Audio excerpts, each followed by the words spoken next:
Hello दोस्तों। तो ये एंशियंट हिस्ट्री का लेक्चर नंबर चौथा है। इसका नाम है जैन धर्म एवं बौद्ध धर्म। और अभी तक अगर आपने हमारे इस चैनल को सब्सक्राइब नहीं किया है तो चैनल को जरूर सब्सक्राइब कर लीजिए। इसमें एसएससी और रेलवे एग्जाम और जो भी अदर एग्जाम होंगे उन सबके लिए जीके यहाँ पर मिलेगी। ठीक है। और इसके अलावा टेलीग्राम चैनल को जरूर ज्वाइन कर लीजिए, जहाँ पर आपको इसकी पीडीएफ और इसके स्पेशल जो पीवाईक्यू होते हैं उसकी प्रैक्टिस करवाई जाती है वहाँ पर। बाकी आप हमारे ऐप को भी डाउनलोड कर लीजिए, जहाँ पर फ्री मॉक्सेस कोर्स और बहुत कुछ अवेलेबल है। बाकी देखिए, अगर आप चाहते हैं कि इन कोर्सेज का जो एक कोर्स चल रहा है, ये क्लासेस चल रही हैं, इसका पहले से एक्सेस चाहते हैं और बिना ऐड के, बिना बहुत ज़्यादा चीज़ों के जो बकवास चीज़ें होती हैं उन सबको छोड़ के एक सिस्टमेटिक वे में क्लासेस चाहते हैं, तो आप एक कोर्सेज ज्वाइन कर सकते हैं। इसकी बहुत कम प्राइस है। अभी आपको यह जो कोर्स है 149 का मिल जाएगा। आपको सिंपल है, जब बेच परचेज करना है तो आपको PYQ50 के नाम से कूपन कोड यूज करना है। जब और इसके लिए आपको मैं एक प्रोसेस बता देता हूँ कि आपको इसमें, हाँ, और इसमें क्या क्या चीज़ मिलेगी। जो एक क्वेश्चंस करवाए जा रहे हैं यहाँ पर, एक्सप्लेन करवाया जा रहा है, उन सबके प्रैक्टिस कर सकते हैं आप एक सीबीटी फॉर्म में। इसके अलावा ड्रिल सॉल्यूशन अवेलेबल है उन सब क्वेश्चंस का, और डेडिकेटेड डाउट सपोर्ट्स भी है। आप किसी प्रकार का कोई भी क्वेश्चंस कर सकते हैं, वहाँ पर डाउट सपोर्ट्स भी है। और इसके अलावा देखिए, मैं आपको प्रोसेस बता देता हूँ। सिंपल है। आपको प्ले स्टोर से ऐप को डाउनलोड करना है, प्राइम एकेडमी ऐप सर्च करना है। उसके बाद आपको मॉक टेस्ट सेक्शन में जाना है, मॉक टेस्ट सेक्शन में नहीं, पेड कोर्स सेक्शन में जाना है। पेड कोर्स सेक्शन में जाने के बाद आप जाएंगे तो एसएससी खुलेगा। एसएससी में यहाँ पर आपको यह कोर्स दिखेगा। उसके बाद आपको एक्सप्लोर करना है, तो आपको यहाँ पर all lecture, all practice set दिखेंगे। तो आप यहाँ पर डेमो भी देख सकते हैं सारे लेक्चर्स की। इसके अलावा यहाँ पर आप प्रैक्टिस टेस्ट देख सकते हैं। पहला जो कुछ टेस्ट है वो फ्री ऑफ कॉस्ट है, सारे टेस्ट के सारे सब्जेक्ट्स के लिए, ठीक है ना।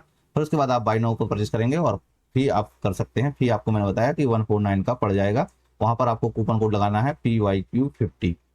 ठीक है। तो इसके माध्यम से आपको एक 149 का मिल जाएगा। ठीक है। तो ये प्रोसेस है। बाकी जो फ्री वाले बच्चे हैं वो प्राइमरी स्पेक्टस पीडिया का एक्सेस ले सकते हैं मॉक टेस्ट सेक्शन में जा करके। और अगर आपकी कोई भी क्वेरी है तो आप मुझे व्हाट्सएप कर सकते हैं। इसके अलावा ईमेल भी कर सकते हैं, जहां पर मैं इसका रिप्लाई आपको कर दूंगा। ठीक है। तो चलते हैं पहले प्रश्न की ओर। पहला प्रश्न कहता है कि जैन दर्शन के अनुसार जिन शब्द का अर्थ क्या है। मतलब जिन शब्द का अर्थ है, स्वामी है, बंधनों से मुक्त है, योग्य है, या विजेता है।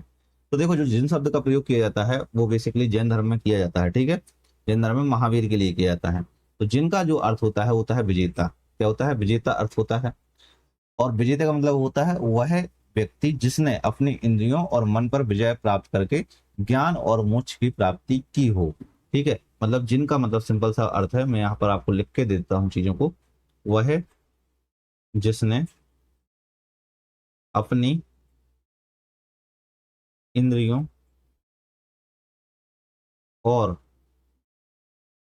मन पर विजय प्राप्त कर विजय प्राप्त कर ज्ञान और ज्ञान और मोक्ष की प्राप्ति की है।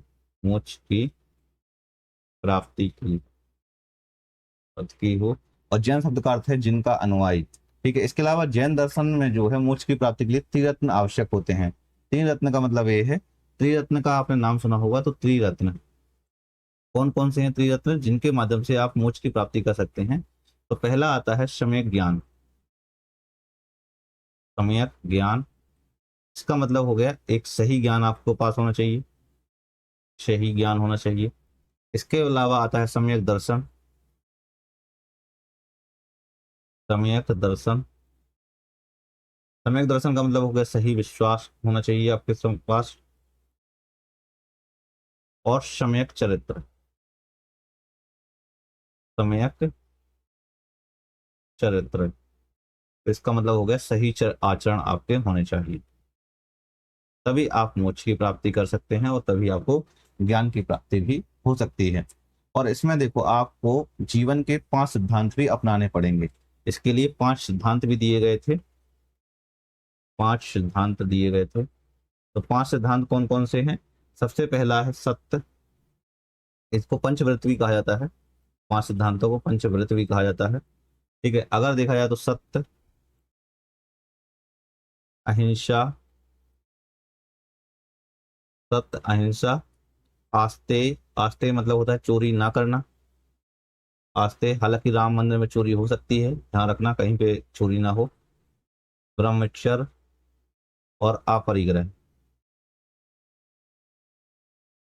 ठीक है। तो ये सारे जो है, अपरिग्रह मतलब होता है संपत्ति का त्याग होता है, और ब्रह्मचर्य का मतलब होता है इंद्रियों का संयम। तो इन सब का मतलब ये हो गया, आपको अच्छे से पता है, इतना आपको ध्यान रखना है। क्वेश्चन पहले का आंसर जो हो जाएगा वो डी नंबर हो जाएगा, यानी कि विजेता। जिन शब्द का जो अर्थ होता है वो होता है विजेता। अगला क्वेश्चन है क्वेश्चन नंबर दूसरा। भगवान महावीर का जन्म निम्नलिखित में से किस राज्य में हुआ था? तो महावीर का जन्म जो है वो निम्नलिखित में से किस राज्य में हुआ था? इसमें से राज्य का नाम बताना है आपको, महाराष्ट्र, कर्नाटक, बिहार या गुजरात। तो देखो, जो महावीर का जन्म हुआ था, भगवान महावीर का जन्म, वो कहाँ पर हुआ था? बिहार में हुआ था। बिहार में हुआ था। अब इनका जन्म का जो समय है, समय काल जो है वो 540 ईसा पूर्व है। 540 ईसा पूर्व है। कुंडग्राम, कुंडग्राम जो कि कहाँ पड़ता है? वैशाली बिहार में पड़ता है। वैशाली बिहार में पड़ता है। ठीक है। तो कुंडग्राम में इन्होंने किया, मतलब इसका जो है जन्म हुआ था महावीर स्वामी जी का। और जो इनकी मृत्यु है, तो मृत्यु है 468 ईसा पूर्व में। इनकी मृत्यु हुई थी पावापुरी में, जो कि बिहार में ही पड़ता है। वहां पर बिहार में ही पड़ता है, पावापुरी बिहार में। ठीक है। और इनके बहुत सारे अलग अलग उपनाम भी रहे हैं, जैसे न्यायपुत्र भी, वर्धमान भी, महावीर भी। तो इन सबके अलग अलग नाम थे। ठीक है। इनके पिता का नाम, पिता जो हैं सिद्धार्थ थे। सिद्धार्थ जो है यात्रिक कुल के प्रमुख थे। यात्रक कुल के प्रमुख थे। ठीक है। इसके अलावा माता का नाम था त्रिशला। माता का नाम था त्रिशला। त्रिशला जो थी वो लिच्छवी राजकुमारी थी। लक्ष्मी राजकुमारी थी। लिच्छवी राजकुमारी थी। और पत्नी इनका नाम था, इनकी पत्नी का नाम था यशोदा। यशोदा। और पुत्री का नाम था अड़ोज्या। अड़ोज्या भी लिखा होता है कहीं पे, अनुज्या भी लिखा होता है, तो अड़ोज्या आप पढ़ो। ठीक है। जो मैंने ज्यादातर टाइम पढ़ा हुआ है अड़ोज्या। इनके पति का नाम जो था वो था जमाली। अड़ोज्या के जो पति थे, इनके पति का नाम जो था, यानी कि दामाद कह दो उनके, तो जमाली थे। और जमाली ही जो है वो महावीर के पहले शिष्य थे। महावीर के प्रथम शिष्य थे। हम शिष्य थे। ठीक है। अब महावीर जो थे वो 24वें और अंतिम तीर्थकर थे। महावीर जो है, महावीर 24वें और अंतिम तीर्थकर थे। और अंतिम तीर्थकर थे। तीर्थकर थे। ठीक है। इसका सही आंसर जो है वो सी नंबर हो जाएगा। अगला क्वेश्चन है क्वेश्चन नंबर तीसरा। कितने वर्ष की आयु में महावीर ने घर छोड़ दिया और जंगल में रहने चले गए थे? तो उनकी आयु कितनी थी जब महावीर ने घर छोड़कर ज्ञान की प्राप्ति के लिए वो निकल गए थे बाहर? ठीक है। तो जो इनकी आयु थी वो थी 30 वर्ष। कितनी? 30 वर्ष थी। 30 वर्ष की आयु में इन्होंने घर को त्याग दिया था। और इन्होंने जो है मखली गोसाल के साथ गृह त्याग किया हुआ था। जो मखली गोसाल है ना, उनके साथ ही घर त्याग हुआ था। अब मखली गोसाल जो है, मखली गोसाल, तो मखली गोसाल क्या थे? आजीवक संप्रदाय के संस्थापक थे। जो आजीवक संप्रदाय है ना, वो नियतिवादी था। नियतिवाद का मतलब ये कि जो हो रहा है वही सही हो रहा है, इस यही सही है, इसके अलावा कुछ भी सही नहीं है। ठीक है। और 30 वर्ष की उम्र में लिखे थे। 12 वर्ष पश्चात इनको, 12 वर्ष पश्चात, यानी कि लगभग 42 की एज में जो है इनको रिजुपालिका की नदी के पास जो है जुम्बिक ग्राम में एक साल वृक्ष के नीचे केवल सर्वोच्च ज्ञान की प्राप्ति हुई थी। ठीक है। तो कहाँ पर? रिजुपालिका नदी के पास, नदी के पास जुम्बिक ग्राम में, जुम्बिक ग्राम में एक साल वृक्ष के नीचे, एक साल वृक्ष के नीचे, साल वृक्ष के नीचे केवल या सर्वोच्च ज्ञान की प्राप्ति हुई थी। केवल या सर्वोच्च ज्ञान की प्राप्ति हुई थी। ज्ञान की प्राप्ति हुई थी। ठीक है, और इन्होंने अपना पहला उपदेश जो है, पहला उपदेश पावा में दिया हुआ था, पावा में दिया हुआ था। और 72 वर्ष की आयु में इन्होंने पावापुरी में ही मोक्ष की प्राप्ति इनको हुई थी। कहाँ पर? पावापुरी में ही मोक्ष की प्राप्ति हुई थी, जो मैं ऑलरेडी आपको बता चुका हूँ, ठीक है, पहले ही। क्वेश्चन नंबर चौथा, भगवान महावीर की मोक्ष की प्राप्ति कहाँ हुई थी? अभी भी जस्ट बताता जा रहा हूँ। इनकी जो मोक्ष की प्राप्ति हुई थी कहाँ पर? पावापुरी में हुई थी, 72 वर्ष की आयु में, 72 वर्ष की आयु में, ठीक है। और इनकी एक प्रतिभा है, कहाँ पर? श्रावण बेलगोला में, ठीक है, कहाँ पर? श्रावण बेलगोला में,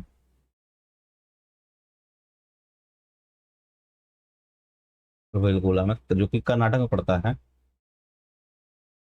कर्नाटक में पड़ता है। यहाँ पर एक उत्सव मनाया जाता है प्रत्येक 12 वर्ष में, प्रत्येक 12 वर्ष में, जहाँ उसका नाम है महामस्तकाभिषेक उत्सव, महामस्तकाभिषेक उत्सव, ठीक है। और यहाँ पे एक प्रतिमा है, प्रतिमा कौन सी है? गोमतेश्वर बाहुबली की विशाल प्रतिमा है, गोमतेश्वर बाहुबली की विशाल प्रतिमा, बाहुबली की विशाल प्रतिमा, विशाल प्रतिमा, ठीक है। इसके अलावा देखो एक और है, सोनागिरी, सोनागिरी जो कि जैन तीर्थ स्थल है। सोनागिरी मध्य प्रदेश में स्थित है। कहाँ पर? मध्य प्रदेश में स्थित। इसके अलावा एक और है, माउंट आबू राजस्थान, माउंट आबू राजस्थान में है, ठीक है। यहाँ पर एक जैन मंदिर है जो वास्तुपाल भाइयों द्वारा निर्मित था, ठीक है। अगला क्वेश्चन है, क्वेश्चन नंबर 5वां, निम्नलिखित में से कौन आगम जैन धर्म के अहिंसा का वर्णन करता है? आगम यानी कि जैन धर्म में अहिंसा का वर्णन करता है। स्थानांग सूत्र हो गया, सूत्रकांग सूत्र हो गया, अंतःकृतांग सूत्र हो गया, या समव्यांग सूत्र हो गया। तो जो सूत्र कृतांग सूत्र है वह आगम ग्रंथ है एक प्रकार की, जो अहिंसा का विस्तृत वर्णन प्रदान करता है। किसका विस्तृत वर्णन करता है? अब आगम में जो है, आगम में भगवान महावीर और उनके शिष्यों की शिक्षाओं का संग्रह है इसमें, ठीक है। भगवान महावीर, भगवान महावीर और उनके शिष्यों की शिक्षाओं का संग्रह है, शिक्षाओं का संग्रह है, ठीक है। और इसके अलावा जो जैसे अंतःकृत दशांग सूत्र है, जो यह आत्मा की शुद्धि के बारे में बताता है। किसके?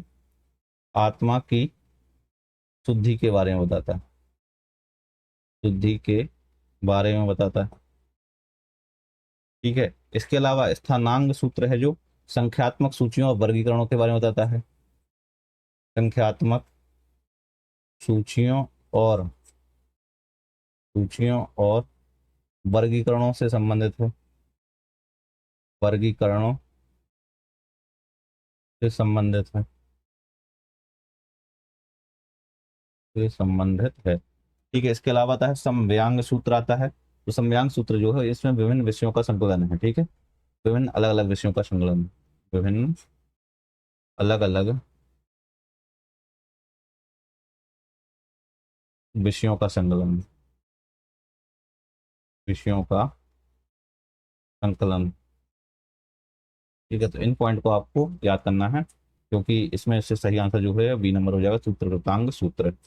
अगला क्वेश्चन, क्वेश्चन नंबर 6वां, महावीर और उनके अनुयायियों की शिक्षाएं लगभग 1500 वर्ष पहले उसी रूप में कहाँ लिखी गई थी जिस रूप में भी वर्तमान में उपलब्ध हैं? तो उनकी जो शिक्षाएं थी लगभग 1500 पहले लिखी गई थी।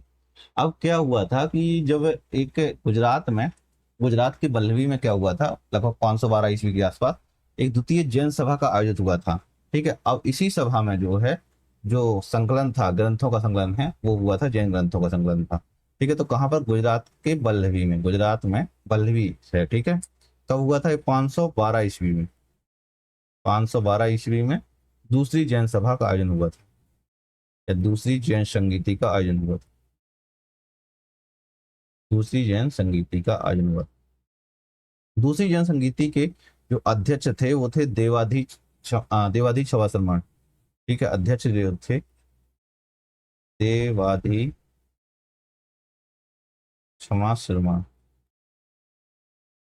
ठीक है, और इसके अलावा पहली जैन संगीति आ जाएगी, पहली जैन संगीति। पहली जैन संगीति की जो समय काल है वो था 298 ईसा पूर्व। और कहाँ पर आयोजित हुई थी? पाटलिपुत्र में आयोजित हुई थी। पहली जैन संगीति जो है वो पाटलिपुत्र में आयोजित हुई थी। और इसकी अध्यक्षता जो की हुई थी, अध्यक्षता जो की हुई थी वो किसने की थी? स्थूलभद्र ने की थी, स्थूलभद्र ने की हुई थी। और इसी संप्रदाय में जो है जैन धर्म का दो भागों में विभाजन हुआ था, यानी कि पहली जैन संगीति में ही विभाजन हो गया था।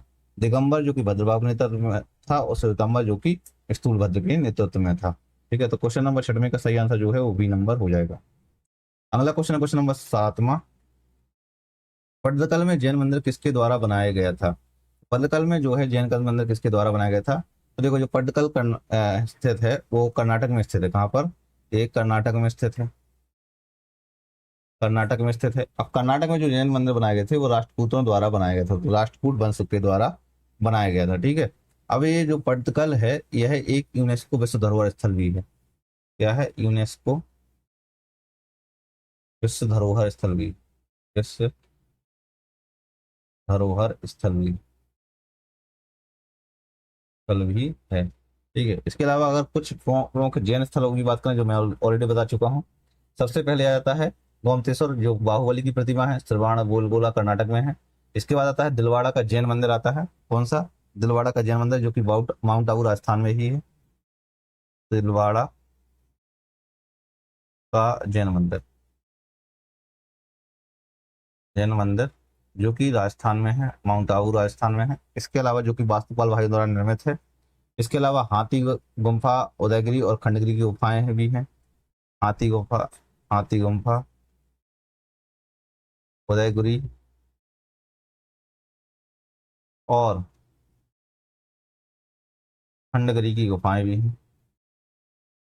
खंडगिरी की गुफाएं हैं, गुफाएं हैं। और इनका निर्माण जो है उड़ीसा के राजा खारवेल द्वारा निर्मित किया गया था। उड़ीसा स्थित है और इनका निर्माण जो है राजा खारवेल द्वारा निर्मित है। राजा खारवेल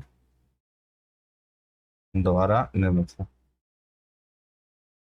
राजा खारवेल द्वारा निर्मित है। ठीक है, इसके अलावा आता है रणकपुर जैन का मंदिर, रणकपुर जैन मंदिर,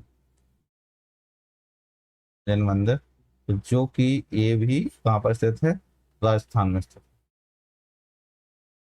राजस्थान में स्थित है। ठीक है, तो सही आंसर जो है सी नंबर हो जाएगा। अगला प्रश्न है प्रश्न नंबर 8वां। पहले और चौथे जैन तीर्थंकरों के जन्मस्थान के रूप में मान्यता प्राप्त पवित्र शहर का नाम बताएं। पहले और चौथे जैन तीर्थंकरों के जन्मस्थान के रूप में बताना है आपको। वो कौन सा स्थान है? जो पवित्र शहर के नाम, पवित्र शहर का नाम बताना है आपको। तो देखो, जो पहले तीर्थकर थे वो थे ऋषभदेव। पहले तीर्थकर, पहले तीर्थकर थे ऋषभदेव, ऋषभदेव।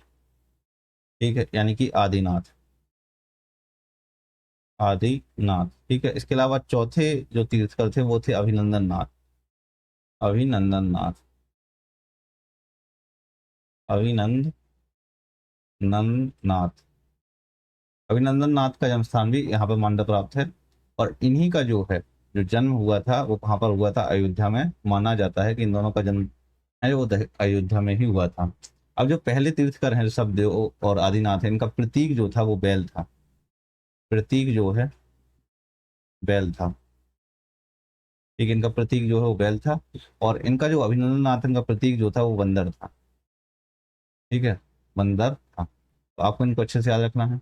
इसके अलावा एक आते हैं 23वें तीर्थ का, जिनका नाम आपको अच्छे से याद रखना चाहिए। 23वें तीर्थ का, 23वें तीर्थ का जो थे वो पार्श्वनाथ थे, पार्श्वनाथ थे, पार्श्वनाथ। पार्श्वनाथ का जो प्रतीक था वो था सर्प। और इनका जन्म जो है वो वाराणसी में हुआ था। यहाँ पर वाराणसी में।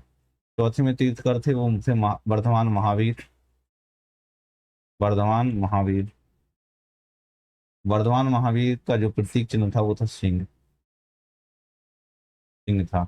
ठीक है, तो इसका सही आंसर जो है वो अयोध्या हो जाएगा। अगला प्रश्न, प्रश्न नंबर 9वां, कौन सा एक जैन ग्रंथ है जिसमें जैन तीर्थंकरों को विशेष रूप से पार्श्वनाथ महावीर की जीवनियां शामिल हैं? तो ऐसा कौन सा ग्रंथ है मतलब जिसमें पार्श्वनाथ और महावीर की जो है जीवनियां शामिल की गई हैं? तो इस ग्रंथ का नाम है कल्पसूत्र। क्या नाम है? कल्पसूत्र। अब कल्पसूत्र एक ऐसा ग्रंथ है जिसमें जैन तीर्थंकरों विशेषकर पार्श्वनाथ होते हैं और महावीर है, इनकी जीवनियों का संकलन है। ठीक है, और इसके अलावा जो एक अब इसकी रचना जो है वो कल्पसूत्र की रचना किसने की हुई थी? भद्रबाहु ने की हुई थी। भद्रबाहु ने की हुई थी। भद्रबाहु जो थे वो कौन थे? दिगंबर के नेता थे, दिगंबर संप्रदाय के प्रमुख थे। ठीक है, इसके अलावा जो है एक चंद्रगुप्त मौर्य था, चंद्रगुप्त मौर्य के आध्यात्मिक गुरु थे, चंद्रगुप्त मौर्य के आध्यात्मिक गुरु भी थे, आध्यात्मिक गुरु भी थे। ठीक है, ठीक है, तो आपको इसको अच्छे से पता होना चाहिए। अब जैसे उत्तराध्ययन है, उत्तराध्ययन में जो है महावीर के अंतिम उपदेशों का संग्रह है इसमें, महावीर के अंतिम उपदेशों का संग्रह है, उपदेशों का संग्रह है इसमें। आदि पुराण और महापुराण जो है वो जैन पुराण साहित्य है, जैन पुराण साहित्य के ग्रंथ है, पुराण साहित्य के ग्रंथ है। ठीक है, तो आपको इनको अच्छे से याद रखना है। कल्प सूत्र का पाठ जो है वो परशुपर्ण पर्व यानी जैन त्योहार में किया जाता है। ठीक है, परशुपर्ण पर्व में इसका पाठन किया जाता है। अगला क्वेश्चन है क्वेश्चन नंबर 10वां, जैनों के अंतिम तीर्थकर कौन थे? वर्धमान महावीर, चंद्रप्रभा, ऋषभनाथ या पद्म प्रभा? तो इनमें से नाम आपको बताना था। तो बेसिकली इसका नाम जो है मतलब जैनों के जो अंतिम तीर्थकर थे वो थे वर्धमान महावीर। ठीक है, तो ए नंबर सही आंसर हो जाएगा इसका, ए नंबर सही आंसर है। ठीक है, अब वर्धमान महावीर कौन थे? तो देखो मैं वर्धमान महावीर के बारे में ऑलरेडी आपको बता चुका था, कुछ चीजें बता चुका था। अब इनमें से देखो एक 24वें तीर्थकर थे, 24वें और अंतिम तीर्थकर थे। ठीक है, 24वें और अंतिम तीर्थकर थे, अंतिम तीर्थकर थे। और इसके अलावा देखो जैन धर्म में जो तीर्थकर हुए हैं वो कुल टोटल 24 में 24 तीर्थकर हुए हैं। कितने? टोटल 24 तीर्थकर हुए हैं। इसके अलावा जो पहले तीर्थकर थे वो ऋषभदेव यानी कि आदिनाथ थे, और वास्तविक संस्थापक जो माने जाते थे वो वर्धमान महावीर माने जाते थे बेसिकली। ठीक है, और जो पद्म प्रभा है, पद्म प्रभा है ये जो छठे तीर्थकर थी, छठे तीर्थकर थे। और इसके अलावा जो पार्श्वनाथ हैं, पार्श्वनाथ जो काफी फेमस रहे हैं, तो पार्श्वनाथ जो है, पार्श्वनाथ, पार्श्वनाथ जो है वो 23वें तीर्थकर थे, 23वें तीर्थकर थे। ठीक है, इन्होंने जो है 4 नियम दिए हुए थे, बाद में ब्रह्मचर्य जो है वो महावीर द्वारा जोड़ दिया गया था। अब जो देखो महावीर का जो जन्म हुआ था वो कब हुआ था? 540 ईसा पूर्व में जन्म हुआ था, 540 ईसा पूर्व में जन्म हुआ था। वहीं पर इनको जो मोक्ष की प्राप्ति हुई थी वो 468 ईसा पूर्व में मोक्ष की प्राप्ति हुई थी। ठीक है, तो आपको ये चीज याद रखनी है। अगला प्रश्न, प्रश्न नंबर 11वां, बुद्ध ने किस स्थान पर एक पीपल के पेड़ के नीचे कई दिनों तक ध्यान किया और जहां उन्हें ज्ञान प्राप्त हुआ था? तो बुद्ध ने जो है वो किस स्थान पर एक पीपल के पेड़ के नीचे जो है कई दिनों तक ध्यान किया, उन्हें ज्ञान प्राप्त हुआ था, तो उस स्थान का नाम पूछा हुआ है। तो इस स्थान का जो नाम है वो है बोध गया। कौन सा? बोध गया नाम है इसका। और बोध गया जो है वो कहाँ पर स्थित है? बिहार में स्थित है, बिहार में स्थित है।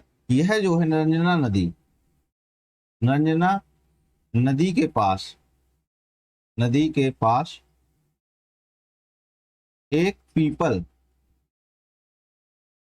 वृक्ष, बोधि वृक्ष के नीचे, बोधि वृक्ष के नीचे नीचे 49 दिनों तक ध्यान दिया था, 49 दिनों तक ध्यान दिया था यहाँ पर। ठीक है, और इसके बाद ही इनको जो है ज्ञान की प्राप्ति हुई थी यहाँ से, इसकी ज्ञान की प्राप्ति हुई थी यानी कि निर्माण प्राप्ति हुआ था, निर्माण की प्राप्ति हुई थी, ये महात्मा बुद्ध को हुआ था। ठीक है, अब जो देखो महात्मा बुद्ध का जो जन्म है, महात्मा बुद्ध का जन्म, महात्मा बुद्ध का जन्म है जो वो 563 ईसा पूर्व में हुआ था, 563 ईसा पूर्व में हुआ था, लुम्बिनी नेपाल में, लुम्बिनी नेपाल में हुआ था इनका जन्म। ठीक है, और इसका इनका जो मूल नाम था, तो उनका मूल नाम जो था वो सिद्धार्थ था, मूल नाम सिद्धार्थ था। ठीक है, अब इनके जो पिता का नाम था, तो पिता का नाम जो है, पिता का नाम था शुद्धोधन। शुद्धोधन था, जो शाक्यगढ़ के प्रमुख थे। शाक्यगढ़ के प्रमुख थे, प्रमुख थे। और माता का नाम जो है वो महामाया था। माता का नाम महामाया था, जो कोलीय वंश से संबंधित थी। किससे? कोलीय वंश से संबंधित। ठीक है, इनकी पत्नी का नाम जो था, तो पत्नी का नाम था यशोधरा। पत्नी का नाम था यशोधरा, यशोधरा था। और इनका जो पुत्र का था, तो पुत्र का नाम था राहुल। पुत्र का नाम था राहुल। ठीक है, और इसके अलावा जो 29 वर्ष की उम्र में गृह त्याग किया हुआ था, इनको महावीर निष्क्रमण कहा जाता है। इनकी जो मृत्यु हुई थी, ठीक है, तो मृत्यु जो है वो 483 ईसा पूर्व में हुई थी। 483 ईसा पूर्व में इनकी मृत्यु हुई थी। कहाँ पर? कुशीनगर, उत्तर प्रदेश में। कुशीनगर, उत्तर प्रदेश में इनकी मृत्यु हुई थी। ठीक है, तो क्वेश्चन नंबर 11 का जो है बी नंबर सही आंसर हो जाएगा। अगला प्रश्न, प्रश्न नंबर 12। बौद्ध वास्तुकला में स्तूप को श्रद्धांजलि देने के लिए श्रद्धालुओं के लिए पैदल मार्ग क्या कहलाता था? तो बौद्ध वास्तुकला में पूछा हुआ है कि जो श्रद्धांजलि देने के लिए जो श्रद्धालु होते थे, उनके लिए पैदल मार्ग क्या कहलाता था? तो जो पैदल पैदल मार्ग होता था उसको मेधी कहा जाता था। क्या कहा जाता था? मेधी कहा जाता था। अगर आप स्तूप इस तरीके से बनाओगे, स्तूप यहाँ इस तरीके से, ठीक है, तो कुछ इस तरीके से बनता था। ठीक है, तो जो ये जो चक्र होता था, ये वाला जो चक्र है ना, इसको मेधी बोला जाता था। क्या बोला जाता था? मेधी बोला जाता था। ए नंबर सही आंसर हो जाएगा। ठीक है, अब जो यहाँ पर ए हो गया, अंड हो जाता था, इसको अंड बोला जाता था। यहाँ पर एक द्वार होता जाता था, तो इसको तोरण बोला जाता था। तोरण बोला जाता था, जो मुख्य प्रवेश द्वार होता था। इसके अलावा यहाँ पर एक हर्मिका टाइप की होता था। ठीक है, इस तरीके से छत्र बने होते थे, तो इनको हर्मिका कहा जाता है। ठीक है, हर्मिका। ठीक है, गुम्बद के ऊपर जो वर्गाकार रेलिंग होती थी, इसको, ठीक है, छत्र जो है शाही प्रतीक, और छत्र हर्मिका के ऊपर जो है छत्र लगे होते थे, तो ये हर्मिका है, और ये जो है वो छत्र होते थे। ठीक है, इस तरीके से बना होता था। ये वेदिका होती थी। ठीक है, ये रेलिंग जो बनी होती थी वेदिका होती थी। एक घेरे की रेलिंग होती थी। वेदिका जो है वो परिक्रमा पथ होता था। ठीक है, और इसके ऊपर जो प्रदक्षिणा पथ भी हुआ करता था। अब जैसे सांची का जो स्तूप है, वो मध्य प्रदेश में स्थित है, जो सबसे प्रसिद्ध में से एक है, तो ए नंबर सही आंसर हो जाएगा इसका। अगला प्रश्न है प्रश्न नंबर 13। निम्नलिखित कथनों पर विचार कीजिए। गौतम बुद्ध साकगढ़ नामक एक छोटे गढ़ से संबंधित थे और क्षत्रिय थे। गौतम बुद्ध का निधन जो है वो कुशीनारा में हुआ था। तो गौतम बुद्ध जो है साकगढ़ नामक एक छोटे गढ़ से संबंधित थे और क्षत्रिय थे। तो एकदम सही ये बात, ये भी है, साकगढ़ से संबंधित थे। और गौतम बुद्ध का निधन जो है वो कुशीनगर या कुशीनारा है, जो वर्तमान में क्या है, इसको कुशीनगर कहा जाता है। कुशीनारा, नगारा, कुशीनारा पुराना नाम था। कुशीनगर उत्तर प्रदेश वर्तमान में है। ठीक है, तो कुशीनारा में इनका जन्म निधन हुआ था, तो ये भी सही है। तो सही जो है वो एक और दो दोनों ही सही है। ठीक है, अब जो देखो, जो साकगढ़ राज्य से संबंधित थे, इससे साकगढ़ राज्य से संबंधित थे, इसलिए इनको, इनका ये दूसरा नाम है शाक्य मुनि। इनको शाक्य मुनि भी कहा जाता है। शाक्य मुनि भी कहा जाता है। इनके पिता जो है वो साकगढ़ के प्रमुख थे। ठीक है, शुद्धोधन जो थे, इनके पिताजी का नाम शुद्धोधन था। और इनके जो कुशीनगर में डेथ हुई थी, जो महापरिनिर्वाण की प्राप्ति हुई थी, तो जो 483 ईसा पूर्व में, 483 ईसा पूर्व में, 483 ईसा पूर्व में हुआ था। ठीक है, महापरिनिर्वाण कहा जाता है इसको। ठीक है, तो क्या कहा जाता है? महापरिनिर्वाण कहा जाता है। महापरिनिर्वाण कहा जाता है। ठीक है, अगर बौद्ध धर्म से संबंधित प्रमुख स्थल पूछे जाएं, तो 4 पवित्र स्थल हैं, सबसे प्रमुख 4 पवित्र स्थल हैं। पहला आता है लुम्बिनी। तो लुम्बिनी में इनका जन्म हुआ था। लुम्बिनी में जन्म हुआ था। इसके बाद आता है बोध गया। बोध गया, जहां पर ज्ञान प्राप्ति हुई थी। ज्ञान प्राप्ति हुई थी। इसके बाद आता है सारनाथ। सारनाथ, जहां पर प्रथम उपदेश दिया हुआ था। प्रथम उपदेश दिया हुआ था। और इसके बाद आता है कुशीनगर, जहां पर महापरिनिर्वाण की प्राप्ति हुई थी। क्या आता है, कुशीनगर। ठीक है, जहां पर निर्माण की प्राप्ति हुई। ठीक है, तो ये आपको याद रखने हैं 4 पवित्र स्थलों के नाम। तो 13वें का सही आंसर जो है वो डी नंबर हो जाएगा। अगला प्रश्न, प्रश्न नंबर 14वां। 14वां का निम्नलिखित में से किस स्थान पर भगवान बुद्ध ने 4 आर्य सत्य पर अपना पहला उपदेश दिया था? तो अभी अभी मैंने बताया हुआ था कि जो उन्होंने अपना पहला उपदेश दिया हुआ था, वह दिया हुआ था कहाँ पर, सारनाथ में। सारनाथ में दिया हुआ था। अब इन्होंने जो है मतलब जो उपदेश दिया हुआ था उसको क्या कहा जाता था, पहला उपदेश जो है इसको धर्म धर्म चक्र प्रवर्तन कहा जाता है। धर्म चक्र प्रवर्तन कहा जाता है। ठीक है, और इन्होंने जो है इनको 5 भिक्षुओं को यह उपदेश दिए हुए थे। कितने? 5 भिक्षुओं को एक प्रथम उपदेश दिया हुआ था। कौन कौन से थे? जैसे 4 आर्य सत्य कौन से थे वो बताना है आपको। 4 आर्य सत्य, 4 आर्य सत्य क्या थे? पहला, दुख का सत्य, जीवन दुख है, मतलब दुख है, आपके जीवन में दुख है। बिल्कुल है भाई। अगर दुख है तो फिर दुख का कुछ कारण भी तो होगा। हो सकता है आपकी गर्लफ्रेंड छोड़ के चली गई हो, आपको दुख का कारण हो, आपकी वो वाली आपकी छोड़ के चली गई, अब कोई होगा नहीं आपके पास, तो एक दुख का कारण भी है आपका। अब जो दुख है वो हो सकता है जो आपकी है वो उनका बेस्ट फ्रेंड हो, तो वह आपका दुख का कारण हो। ठीक है, अब जो बेस्ट फ्रेंड है तो वही दुख का कारण है आपका। एक दुख है कि भाई यार बताओ यार वो हमारे टाइम से रिप्लाई नहीं कर रही है, प्रॉब्लम ये भी हो सकती है, तो दुख का कारण भी है।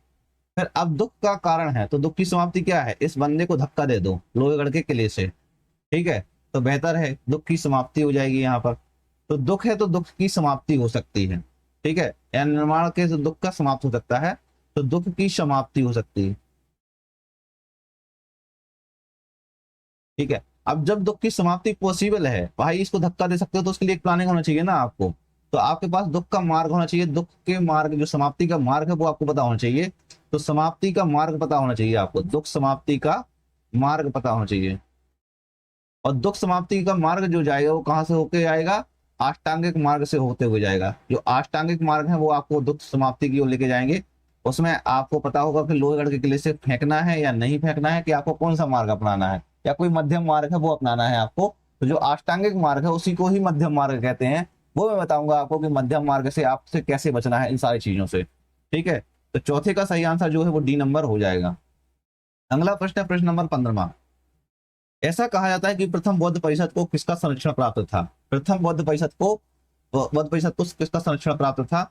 पोरस का, अशोक को, अजातशत्रु का, या चंद्रगुप्त मौर्य का? तो इसने पूछा वो प्रथम बौद्ध परिषद का। अब प्रथम बौद्ध परिषद जो आयोजित हुई थी वो हुई थी जो 483 ईसा पूर्व में। कब? 483 ईसा पूर्व में। ठीक है, तो इस समय जो शासन था वो किसका था? अजातशत्रु का शासन था। तो संरक्षण जो था अजातशत्रु का प्राप्त हुआ था। ठीक है, अब हम देख लेते हैं थोड़ी सा, एक एक करके थोड़ी सा देखते हैं हम। पहले सारे बौद्ध परिषदों के नाम हमको जानना जरूरी है। कि प्रथम बौद्ध परिषद, प्रथम बौद्ध परिषद जो है वो कब हुई थी? 483 ईसा पूर्व में हुई।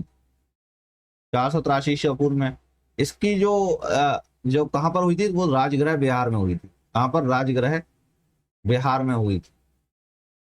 ठीक है, और यहाँ पर जो शासक था इस समय पर तो अजात शत्रु था। अजात शत्रु था।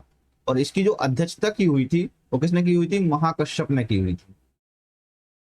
महाकश्यप ने की हुई थी। ठीक है, इसके अलावा आती है द्वितीय बौद्ध संगीति। तो द्वितीय बौद्ध संगीति जो है वो कब हुई थी? 383 ईसा पूर्व में, करीब करीब 100 साल बाद। तो 383 ईसा पूर्व में हुई। ठीक है, यह जो हुई थी वो कहां पर हुई थी? वैशाली बिहार में हुई थी। वैशाली बिहार में हुई थी। इसका संरक्षक किसने किया हुआ था? कालाशोक ने किया हुआ था, जो कि शिशुनाग वंश का शासक। ठीक है, और इसकी जो अध्यक्षता की हुई थी वो किसने की हुई थी? सबका मीर। सबका मीर भी कहा जाता है, सबका मीर भी कहा जाता है इसको। ठीक है, इसके बाद आता है तृतीय बौद्ध परिषद। तृतीय बौद्ध परिषद जो है वो कब हुई थी? 250 ईसा पूर्व में हुई थी। इस समय शासक कौन था? पाटलिपुत्र में हुई थी, और पाटलिपुत्र में। और इस समय जो शासक था वो था अशोक, जो कि मौर्य शासक था, अशोक। इस समय जो अध्यक्षता की हुई थी वो किसने की हुई थी? मोगली पुत्तिस ने की हुई थी। मोगली पुत्तिस ने की हुई थी। इसके अलावा आते ही चतुर्थ बौद्ध संगीति। चतुर्थ बौद्ध संगीति जो है इसकी जो समय काल था वो 72 ईस्वी ईस्वी था। ठीक है, कहां पर हुई थी? कुंडलवन कश्मीर में हुई थी। कुंडलवन कश्मीर में हुई थी। ठीक है, और इसका जो संरक्षक था वो कौन था? कनिष्क था। और इसके जो अध्यक्ष था वो था वसुमित्र।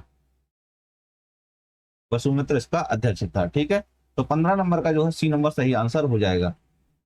अगला क्वेश्चन है, तृतीय बौद्ध संगीति किस शहर में आयोजित की गई थी? अभी अभी मैंने शहर बताया ना कि आपको तृतीय बौद्ध संगीति कब आयोजित हुई थी, तो कब आयोजित हुई थी? 250 ईसा पूर्व में हुई थी। किसके समय पे हुई थी? अशोक के शासनकाल में हुई थी। कहां पर आयोजित हुई थी? पाटलिपुत्र में हुई थी। तो सी नंबर सही आंसर हो जाएगा इसका। क्या हो जाएगा? सी नंबर सही आंसर हो जाएगा। ठीक है, तो किस शहर में आयोजित हुई थी? पाटलिपुत्र में आयोजित हुई। इसकी अध्यक्षता किसने की हुई थी? तो मोगली पुत्र ने की हुई थी। मोगली पुत्र ने इसकी अध्यक्षता की हुई थी। ठीक है, तो आपको याद रखना है। अब जो मोगली पुत्र थे इन्होंने जो है अभिधम्म पिटक का संकलन किया हुआ था। इसका अभिधम्म पिटक का संकलन किया हुआ था। ठीक है, बाकी चारों बौद्ध परिषद का जो है मैंने पहले ही विवरण बता चुका हूं आपको। अगला प्रश्न, प्रश्न नंबर 17वां, कौन सा कुषाण शासक इतिहास में बौद्ध धर्म के महान संरक्षक के रूप में प्रसिद्ध था और उसने चौथी बौद्ध संगीति का आयोजन किया हुआ था? कौन सा कुषाण शासक था जो इतिहास में बौद्ध धर्म के महान संरक्षक के रूप में प्रसिद्ध था, उसने चौथी बौद्ध संगीति का आयोजन किया हुआ था? तो देखो, चौथी बौद्ध संगीति का आयोजन किसने किया हुआ था वो मैंने अभी अभी बताया हुआ है आपको। सारी चारों बौद्ध संगीति आपको बता दी थी। तो देखो, 72 ईस्वी में आयोजन हुआ था चौथी बौद्ध संगीति का आयोजन। ठीक है, और इस समय जो अध्यक्षता की हुई थी वो वसुमित्र ने की हुई थी। अध्यक्षता वसुमित्र ने की हुई थी। और कहां पर हुई थी? कुंडलवन कश्मीर में हुई थी। कुंडलवन कश्मीर में हुई थी। शासक कौन था? कनिष्क किसके समय शासक था? कनिष्क किसके समय शासक था? तो सी नंबर सही आंसर हो जाएगा। अगला प्रश्न, प्रश्न नंबर 18वां, बुद्ध की पालक माँ महाप्रजापति गौतमी भिक्षुनी के रूप में नियुक्त होने वाली पहली महिला थी। इन्हें किसने भिक्षुनी बनाया हुआ था? तो पहली भिक्षुनी थी, तो कौन भिक्षुनी बनाया हुआ था? इन्होंने पूछा हुआ बुद्ध की पालक माँ। ठीक है, अब जो पालक माँ मतलब जो उनकी मौसी थी उनको बनाया हुआ था। बौद्ध धर्म को दीक्षित होने वाली पहली महिला थी। ठीक है, तो महाप्रजापति गौतमी जो है बुद्ध ने पहले इन्हें किसने भिक्षुनी बनाया हुआ था? बुद्ध ने भिक्षुनी बनाया हुआ था। ठीक है, अगर हम थोड़ी सा और जान लेते हैं तो महाप्रजापति गौतमी गौतम बुद्ध की मौसी थी यानी कि पालक माँ थी। ठीक है, अब गौतम बुद्ध को जो है बुद्ध को एशिया का प्रकाश कहा जाता है, लाइट ऑफ एशिया। एशिया का प्रकाश कहा जाता है इनको। ठीक है, अब बुद्ध के जो प्रथम गुरु थे, बुद्ध के प्रथम गुरु, तो प्रथम गुरु कौन थे? अलार कलाम थे। अलार कलाम, अलार कलाम थे। इनके प्रमुख शिष्यों के अगर नाम देखें हम, कौन प्रमुख शिष्य थे? प्रमुख शिष्य में थे आनंद, शारिपुत्र, सारिपुत्र, मोगलायन, महाकश्यप। महाकश्यप ये सारे थे। ठीक है, तो 18वें का बी नंबर सही आंसर हो जाएगा। अगला प्रश्न, प्रश्न नंबर 19वां, सबसे पहले बौद्ध ग्रंथ किस भाषा में लिखे गए थे? सबसे पहले जो बौद्ध ग्रंथ थे वो किस भाषा में लिखे गए थे? तो देखो, जो भाषी थी जो भाषा थी वो पाली भाषा थी। कौन सी? पाली भाषा में लिखे गए थे सबसे पहले बौद्ध ग्रंथ। और इसमें से जो थे वो थे त्रिपिटक। त्रिपिटक है ये सबसे पहले बौद्ध ग्रंथ में से एक थे। तीन पिटक बोला जाता है इनको, तीन पेटियां हैं एक। ठीक है, ये पाली भाषा में लिखे गए थे। इनमें कौन कौन से हैं? जैसे सुत्त पिटक आता है, सुत्त पिटक जिसमें बुद्ध की शिक्षाएं हैं, बुद्ध की शिक्षाएं हैं। इसके बाद आता है कौन सा? विनय पिटक। विनय पिटक, तो विनय पिटक में जो है भिक्षुओं भिक्षुओं के नियम और अनुशासन दिए हुए हैं। भिक्षुओं के नियम और अनुशासन की बात की गई है, और अनुशासन की बात की गई। ठीक है, इसके बाद आता है अभिधम्म पिटक। अभिधम्म पिटक जिसमें सुत्त की दार्शनिक व्याख्या,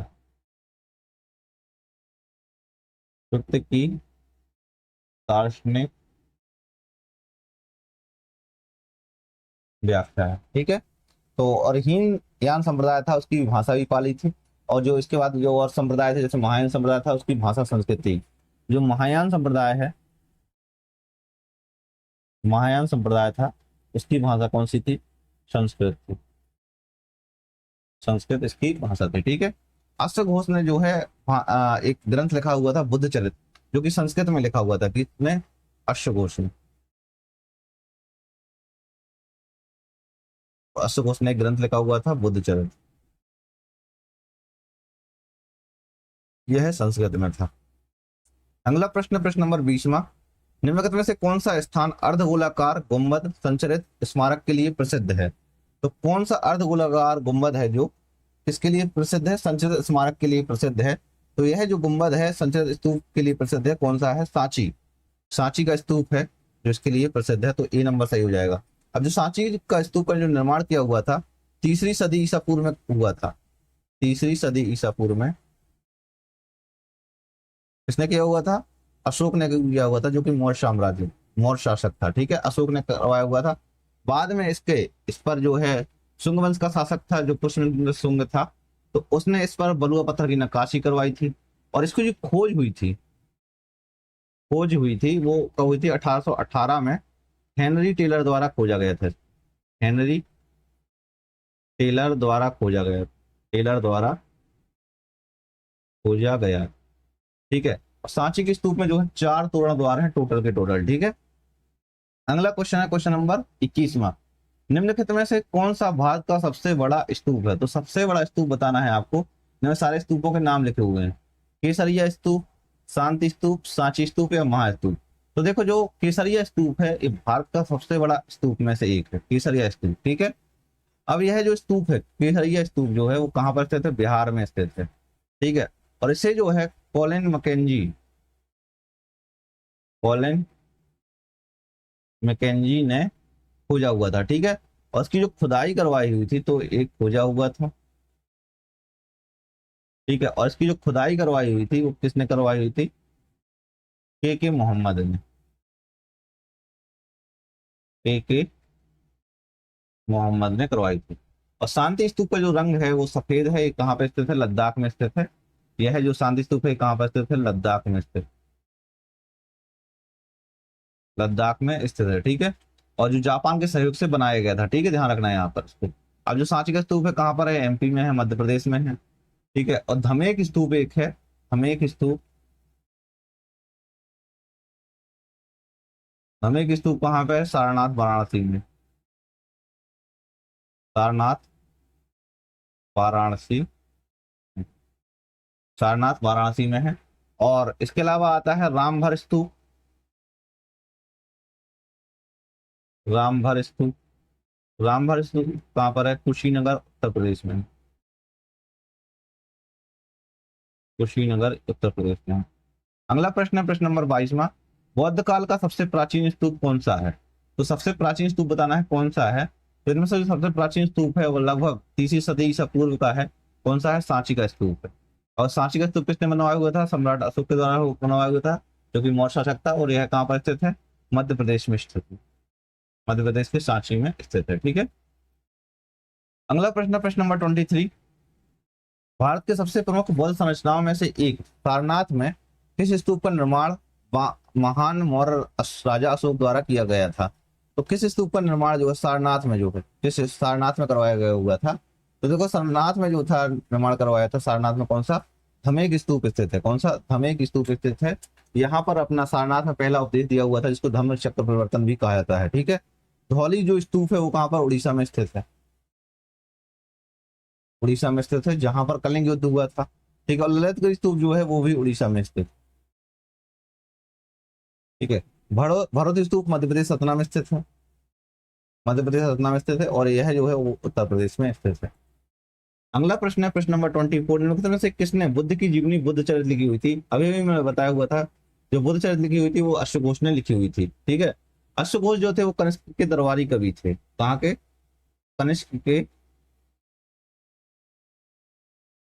दरबारी कवि थे, दरबारी कवि थे, ठीक है। और इन्होंने अन्य अगर बुकों की बात करें तो सौंदरानंद, तोंदरानी,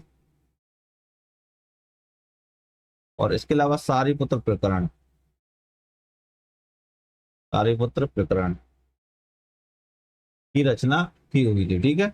अब इसके अलावा देखो, जो नागार्जुन थे वो महायान बौद्ध धर्म के प्रमुख दार्शनिक थे। ठीक है। और शून्यवाद के प्रतिपादक थे, और इन्होंने माध्यमिक दर्शन का भी प्रतिपादन किया हुआ था, उसका संस्थापन किया हुआ था। वसुमित्र जो थे वो फोर्थ है जो बौद्ध काउंसिल हुई थी उसके अध्यक्ष थे। ठीक है। चरक जो है वो आयुर्वेद के महान आचार्य थे, इन्होंने जो है चरक संहिता की रचना की हुई थी। चरक संहिता की रचना की हुई थी। ठीक है। अगला प्रश्न है प्रश्न नंबर 25। 8वीं शताब्दी ईस्वी में दक्षिण पूर्व एशिया में अपना साम्राज्य स्थापित करने वाले शैलेंद्र राजा किस धर्म के अनुयायी थे? तो शैलेंद्र राजाओं के बारे में बताना है कौन से धर्म के अनुयायी थे। तो शैलेंद्र राजा जो थे वो कहाँ पर थे? जावा इंडोनेशिया में शासन कर रहे थे। जावा इंडोनेशिया में, जावा इंडोनेशिया में शासन कर रहे थे। यहाँ पर एक मंदिर है विश्व प्रसिद्ध जो है बोरोबुदुर का स्तूप मंदिर है। बोरोबुदुर का स्तूप। ठीक है। और यह वो जो है महायान बौद्ध धर्म का सबसे बड़ा स्मारक में से एक है। ठीक है। और भारत में देखो, अब इसका सही आंसर जो कौन सा हो जाएगा वो ई नंबर सही आंसर हो जाएगा। भारत में जो बौद्ध धर्म का प्रसार हुआ था अशोक के काल में कई जगह पे हुआ था, जैसे श्रीलंका हो गया, म्यांमार हो गया, थाईलैंड हो गया, चीन हो गया, जापान हो गया, दक्षिण पूर्व एशिया हो गया, ऐसे बहुत जगह पर रहा है। ठीक है। अशोक ने अपने पुत्र जो है महेंद्र और संघमित्रा को जो है श्रीलंका भी भेजा हुआ था। तो ये कुछ फैक्ट है जो आपको याद जरूर रखने हैं। अगला प्रश्न, प्रश्न नंबर 26 है, बौद्ध वास्तुकला के संदर्भ में चैत्य का क्या अर्थ है? तो चैत्य का बताना है आपको, क्या अर्थ है चैत्य के बारे में पूछा हुआ है। तो जो चैत्य का अर्थ है वो एक प्रकार का प्रार्थना कक्ष होता था, जहां पर प्रार्थना की जाती थी। तो चैत्य कक्ष का अर्थ हो जाएगा या तो प्रार्थना कक्ष या पूजा स्थल कहा जाता था, इसको पूजा स्थल कहा जाता था। अब देखो, बौद्ध वास्तुकला में मुख्यतः 3 प्रमुख प्रकार के होते थे। ठीक है। एक तो होता था चैत्य होता था। ठीक है। जो कि बेसिकली प्रार्थना कक्ष हो जाएगा या पूजा स्थल हो जाएगा। ठीक है, ये बात तो सही है, प्रार्थना कक्ष या पूजा स्थल हो जाएगा। ठीक है। इसके बाद आता है विहार, जो भिक्षुओं का निवास, भिक्षुओं का निवास स्थान या मठ होता है, निवास स्थान या मठ होता है। ठीक है। इसके अलावा स्तूप है, जहां बुद्ध के अवशेष रखे जाते, जहां बुद्ध के अवशेष रखे जाते हैं। ठीक है। तो ये चीज आपको ध्यान रखना है। अब कुछ चैत्य गुफाएं थी, तो चैत्य गुफाओं के नाम आपको पता होना चाहिए। जैसे कार्ले की गुफा है, कार्ले की गुफा, यह कहाँ पर स्थित है? यह है महाराष्ट्र में स्थित। ठीक है। फिर आता है अजंता की गुफा, गुफा आ जाएगी जो कि कहाँ पर स्थित है? अजंता की गुफा भी महाराष्ट्र में स्थित है। ठीक है। तो आपको इनको अच्छे से याद रखने हैं। अजंता की गुफा हो गया, कार्ली की गुफा हो गई। ठीक है। स्तूप में अवशेष रखने को वाले स्थान को जो है रेलिक चैम्बर भी कहा जाता है। क्या कहा जाता है? रेलिक चैम्बर भी कहा जाता है। अगला प्रश्न, प्रश्न नंबर 27, निम्नलिखित में से कौन सी संरचना बौद्ध धर्म से संबंधित है? तो कौन सी संरचना है जो बौद्ध धर्म से संबंधित है? जो पल्लव है वो तो एक वंश हो जाता है, तो इसका तो कुछ भी लेना देना नहीं है। ठीक है। यानी कि पल्लव जो शैली थी, ठीक है, पल्लव शैली है, तो इसका कोई लेना देना नहीं है। मंडप है जो, तो मंडप स्तंभ वाला कक्ष होता था। ठीक है। मंदिर से संबंधित वो है। ठीक है। और शिखर है जो, तो शिखर जो जो नागर शैली थी उसकी एक प्रमुख विशेषता है। तो स्तूप है वह है एक बौद्ध धर्म से संबंधित अर्धगोलाकार संरचना है। तो डी नंबर सही आंसर हो जाएगा इसका। अगला प्रश्न है प्रश्न नंबर 28, बौद्ध संघ के लिए बनाए गए नियम किस पुस्तक में लिखे गए थे? तो बौद्ध संघ के लिए जो नियम बनाए गए हैं वो किस पुस्तक में लिखे गए थे? तो वो बताना है, नियम बताना है आपको किस पुस्तक में लिखे गए। जो बौद्ध संघ के नियम है, भिक्षु समुदाय के जो नियम है, अनुशासन है, वो सबके सब क्या है? विनय पिटक में लिखे गए थे। इसमें विनय पिटक में। बाकी मैंने तीनों पिटकों के बारे में आपको पहले ही बता दिया हुआ था। एक और मैं आपको बता देता हूँ, मिलिंद पन्ह, मिलिंद पन्ह। तो मिलिंद पन्ह जो है वो है, मतलब राजा मिलिंद और यूनानी राजा जो मेनेंडर थे और वैद्य भिक्षु जो नागसेन थे, उन्होंने माध्यमिक दर्शन का अमल किया हुआ था, उसको पाली भाषा में लिखा हुआ है यहाँ पर। ठीक है। अब जो त्रिरत्न होते थे बौद्ध धर्म में, त्रिरत्न होते थे, बुद्ध, थम और शंग, ये सारे हुआ करते थे। ठीक है, तो क्वेश्चन नंबर 28 का सही आंसर जो है वो सी नंबर हो जाएगा। नेक्स्ट क्वेश्चन है क्वेश्चन नंबर 29। बौद्ध वास्तुकला में निम्नलिखित में से कौन भिक्षुओं के लिए ध्यान कक्ष और रहने के स्थान है? तो इसमें पूछा गया है कि जो भिक्षुओं के लिए ध्यान कक्ष और रहने का स्थान है, मतलब रहने का स्थान क्या है? तो जैसे विहार है, चैत्यगृह है, या पितृदूरा है, या स्तूप है। तो आपको अच्छे से पता है कि जो विहार है वो है रहने के स्थान है, और जो चैत्यगृह है वो पूजा स्थल है। ठीक है, अब इसमें पूछा गया था कि कौन सा ध्यान कक्ष और रहने दोनों के लिए स्थान है? तो वह विहार है। क्या है? विहार है, इसलिए इसको विहार कहा जाता है। अब विहार क्या है कि जैसे बौद्ध भिक्षुओं के लिए निवास स्थान और ध्यान कक्ष होता है, एक प्रकार का बौद्ध मठ होता है, एक प्रकार का बौद्ध मठ होता है, एक प्रकार का बौद्ध मठ होता है, जहां पर भिक्षु रहते हैं, ध्यान करते हैं और उनका अध्ययन करते हैं। वहीं पर जो चैत्यगृह है, एक प्रकार का प्रार्थना कक्ष या पूजा स्थल होता है। यह प्रार्थना कक्ष या पूजा स्थल होता है, पूजा स्थल होता है। ठीक है, और स्तूप जो होते हैं जहां पर बुद्ध के अवशेषों की को रखने की अर्धगोलाकार संरचना है। बुद्ध के अवशेषों को रखने की अर्धगोलाकार संरचना है, अर्धगोलाकार संरचना,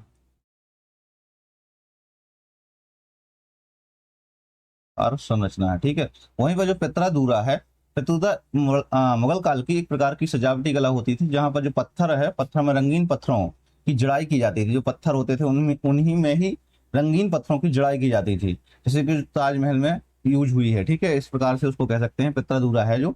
ठीक है, मुगल काल की एक सजावटी कला है, मुगल काल की सजावटी कला है, सजावटी, सजावटी कला है। ठीक है, तो इसको पितृदूरा कहा जाता है। इसको परचिनकारी भी कहते हैं। क्या कहते हैं? परचिनकारी भी कहते हैं। तो 29 का जो सही आंसर हो जाएगा वो ए नंबर हो जाएगा। अगला क्वेश्चन, क्वेश्चन नंबर 30। रामभर स्तूप जो उस स्थान का प्रतीक है जहां भगवान बुद्ध का अंतिम संस्कार किया गया था और भारत के किस राज्य में स्थित है? तो भगवान बुद्ध का जो अंतिम संस्कार किया गया था वो किस राज्य में स्थित है, वह बताना है आपको। तो देखो, जो रामभर स्तूप है वो कुशीनगर उत्तर प्रदेश में स्थित है। कहाँ पर? रामभर स्तूप जो है, रामभर स्तूप कुशीनगर उत्तर प्रदेश में स्थित है, कुशीनगर उत्तर प्रदेश में है। ठीक है, अब यही जो रामभर स्तूप है, कह सकते हैं कहाँ पर? उत्तर प्रदेश का सही आंसर हो जाएगा। अब जो यहाँ पर रामभर स्तूप है, यानी कि कुशीनगर उत्तर प्रदेश में, जो भगवान बुद्ध की जो मृत्यु हुई थी वो कब हुई थी? 483 ईसा पूर्व में। और यहीं पर उनका अंतिम संस्कार कर दिया गया था, यानी कि महापरिनिर्वाण हुआ था इनका। तो महापरिनिर्वाण हुआ था। ठीक है, और इसकी खोज जो है वो 1876 में की गई थी। इसकी खोज जो है 1876 में एक ब्रिटिश पुरातत्वविद थे, कार्लाइल। कौन थे? कार्लाइल। तो इन्होंने इसकी खोज की हुई थी। ठीक है, अब यहाँ पर जो इसका उल्लेख है वो एक पाली ग्रंथ में है। जो जो मतलब जो महापरिनिर्वाण का उल्लेख है, यानी जो रामभर स्तूप का उल्लेख है, उसका उल्लेख जो मिलता है हमें वो कौन से? पाली ग्रंथ है, पाली ग्रंथ महापरिनिर्वाण सूक्त में मिलता है, महापरिनिर्वाण सूक्त में मिलता है। ठीक है, और बौद्ध धर्म के 4 प्रमुख स्थल हैं जिनके बारे में पहले ही बताया हुआ था। एक तो है लुम्बिनी, जहां पर जन्म हुआ था, जो कि नेपाल में स्थित है। कहाँ पर? तो हम इन चारों के स्थलों के फिर से नाम आपको एक बार नोट डाउन करवा देते हैं। सबसे पहला आता है लुम्बिनी। लुम्बिनी जो कि इनका जन्म हुआ था, और यह कहाँ पर स्थित है? नेपाल में स्थित है, नेपाल में स्थित है। इसके बाद आता है बोध गया। तो बोध गया में क्या हुआ था? इनको ज्ञान प्राप्ति हुई थी, ज्ञान प्राप्ति हुई थी। और यह कहाँ पे स्थित है? तो बिहार में स्थित। ठीक है, और इसके बाद जो है वो आता है सारनाथ। सारनाथ जो कि है प्रथम उपदेश दिया गया था यहाँ पर, प्रथम उपदेश दिया गया था, और यह जो है उत्तर प्रदेश में स्थित है। ठीक है, और इसके बाद जो है वो आता है कुशीनगर। कुशीनगर, जहाँ जो कि महापरिनिर्वाण, महापरिनिर्वाण तो यहाँ पर हुआ था, और यह है उत्तर प्रदेश में, तो जिसके बारे में ऑलरेडी अभी भी बताया हुआ था। ठीक है, तो इसका सही आंसर जो है वो डी नंबर हो जाएगा। अगला क्वेश्चन है क्वेश्चन नंबर 31। भरत स्तूप जातक कथाओं और कहानियों को दर्शाता है, निम्नलिखित में से किस राज्य में स्थित है? तो भरत स्तूप के बारे में पूछा हुआ है, मैंने पहले बताया हुआ था शुरुआत में। जो भरत स्तूप है वो है मध्य प्रदेश के सतना जिले में स्थित है। कहाँ पर? मध्य प्रदेश के सतना जिले में स्थित है। तो इसको आ जाएगा कहाँ पर? मध्य प्रदेश में सतना जिले में स्थित है। ठीक है, और इसका निर्माण जो है वो अशोक ने करवाया था। निर्माण किसने? अशोक ने करवाया था।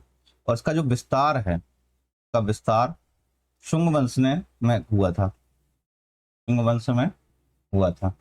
अब इसमें एक इसकी खास विशेषताएं क्या है, भरत स्तूप की खास विशेषताओं में से एक, तो यहाँ पर विशेषताओं में एक नोट डाउन कर लीजिए कि जातक कथाओं के दृश्य उसमें उकेरे गए थे। जो जातक कथाएं हैं उनके दृश्य उकेरे गए थे। अब जातक कथाएं क्या होती है, पहले जातक कथाएं आपको बता देते हैं। तो जातक कथाएं जो है वो बुद्ध के पूर्व जन्मों की कहानियां हैं। ठीक है, बुद्ध के पूर्व जन्मों की कहानियां हैं, पूर्व जन्मों की कहानियां हैं, बुद्ध के पूर्व जन्मों की कहानियां हैं। इनमें जो है बुद्ध मानव और पशु दोनों रूपों में आए हुए थे, इस बात की चर्चा की गई है। बुद्ध जो है मानव और पशु दोनों रूप में आए थे, दोनों रूप में आए थे। और इसी को ही, इसी जो बुद्ध के जन्मों पूर्व जन्मों की कहानियां हैं, इन्हीं को उकारा गया था। तो कह सकते हैं कि जो जातक कथाओं के जो दृश्य थे, तो जातक कथाओं के जो दृश्य थे, जातक कथाओं के दृश्य थे, उनको उकेरा गया था, उनको उकेरा गया था या बनाया गया था, कुछ भी कह सकते हो आप। ठीक है, तो इसको कह सकते हो उनको उकेरा गया था। इसको अच्छे से याद रखना है। इसके अलावा देखो एक और बहुत हाँ, मतलब जो भारत स्तूप है इसकी जो खोज हुई थी, तो खोज कब हुई थी? 1873 में हुई थी। और किसने की हुई थी? अलेक्जेंडर कनिंघम ने की हुई थी। ने अलेक्जेंडर कनिंघम ने की थी, कनिंघम ने की हुई थी। ठीक है, तो अलेक्जेंडर कनिंघम ने की हुई थी, 1873 में इसकी खोज की हुई थी। ठीक है, तो 31 का जो है बी नंबर सही आंसर हो जाएगा। अगला क्वेश्चन है क्वेश्चन नंबर 32। निम्नलिखित में से कौन सा बौद्ध स्तूप का हिस्सा नहीं है? तो बौद्ध स्तूप का हिस्सा नहीं है, इसमें से वो बताना है आपको। जैसे हम हर्मिका मैंने बताया था, अंड है वो भी है, छत्र है वो भी है, बट गोपुरम है वो इसका हिस्सा नहीं है। ठीक है, यह जो है दक्षिण भारत के जो हिंदू मंदिर बनते थे उसका जो प्रवेश द्वार होता था उसको गोपुरम कहा जाता है, द्वार मीनार भी इसको कहा जाता था। ठीक है, एक कह सकते हैं उसको द्रविड़ कला शैली से संबंधित है, द्रविड़ कला शैली से संबंधित। बाकी हर्मिका, अंड और छत्र के बारे में मैं बता चुका हूँ, स्तूप के बारे में आपको पहले। अगला क्वेश्चन है क्वेश्चन नंबर 33। सिंह राजधानी का निर्माण बुद्ध की किस ऐतिहासिक घटना की स्मृति में किया गया था? तो सिंह राजधानी का निर्माण पूछा गया है कि जो किस ऐतिहासिक घटना, सिंह राजधानी मतलब जो होता है सिंह स्तंभ जो होता है, उसके बारे में पूछा गया है। तो जो सिंह स्तंभ है वो कहाँ पर? सारनाथ में स्थित है। और यह जो प्रथम उपदेश, मतलब जो प्रथम उपदेश दिया गया था उसी के उपलक्ष्य में ये कह सकते हैं इसकी स्मृति में बनाया गया हुआ था। तो प्रथम उपदेश या धम्म चक्र परिवर्तन जो था उसके उपदेश में बनाया गया था, तो इसको कह सकते हो। तो अशोक ने इसका निर्माण कराया हुआ था और प्रथम उपदेश में, और इसकी स्मृति बनाया हुआ था लगभग 250 ईसा पूर्व के आसपास में बनाया हुआ था। ठीक है, सिंह राजधानी मतलब एक प्रकार से जो सिंह है वो मतलब भारत का राष्ट्रीय चिन्ह है। ठीक है, अगर जैसे अब भारत के जो जीवन सॉरी बुद्ध की जो जीवन की प्रमुख घटनाएं हैं उनके कुछ प्रतीक देखे जाएं, तो प्रमुख घटनाओं के प्रतीक, ठीक है, प्रमुख घटनाओं के प्रतीक, प्रमुख घटनाओं के प्रतीक। तो प्रमुख घटनाओं के अगर प्रतीक देखे जाए तो जैसे आता है, पहले आता है कमल, कमल, बैल, बैल जो है, कमल या बैल जो है वो जन्म से संबंधित है। ठीक है, इसके बाद आता है घोड़ा, घोड़ा जो है वो गृह त्याग या महाभिनिष्क्रमण से संबंधित है। गृह त्याग की घटना यहाँ या महाभिनिष्क्रमण, महाभिनिष्क्रमण की घटना से संबंधित है। और इसके अलावा आता है बोधि वृक्ष, बोधि वृक्ष जो कि ज्ञान प्राप्ति निर्माण से संबंधित है, ज्ञान प्राप्ति या निर्वाण से संबंधित है। ठीक है, इसके बाद आता है धर्म चक्र परिवर्तन, यानी जो कि प्रमुख प्रथम उपदेश से संबंधित है। धर्म चक्र परिवर्तन या सिंह कह सकते हैं इसको, जो कि प्रथम उपदेश से संबंधित है, सिंह स्तंभ। ठीक है, इसके बाद आता है स्तूप। तो स्तूप जो है वो मृत्यु या महापरिनिर्वाण से संबंधित है, मृत्यु या महापरिनिर्वाण से संबंधित। ठीक है, सही आंसर जो है वो डी नंबर हो जाएगा। अगला question, question number 34। Chetiyagiri Vihar Sanchi में मनाया जाने वाला किस धर्म का त्योहार है? तो चेतियागिरी बिहार के बारे में पूछा गया है। अब देखो, जो चेतियागिरी बिहार है, मतलब गिरी बिहार है, ये सांची में मनाया जाने वाला एक प्रकार का जो है बौद्ध उत्सव है। कौन सा बौद्ध उत्सव है? अभी हम उसी के बारे में चर्चा भी कर रहे हैं। और बिहार अगर जुड़ गया तो यहाँ पर ध्यान रखना, कभी भी बिहार जैसे शब्द है, चैत्य जैसा शब्द है, तो ये सारे जो है जैन धर्म से सॉरी बौद्ध धर्म से संबंधित है। ठीक है, तो सांची है जो बौद्ध धर्म का एक प्रमुख तीर्थ स्थल है, और जिसके बारे में बताया हुआ था कि इसका निर्माण जो है सांची में जो स्तूप बनाया गया था, स्तूप है, सांची का स्तूप है, इसका जो निर्माण है अशोक ने करवाया था, सम्राट अशोक ने, क्योंकि मौर्य शासक था। और कब करवाया था हुआ था? तीसरी सदी ईसा पूर्व में करवाया हुआ था। तीसरी शताब्दी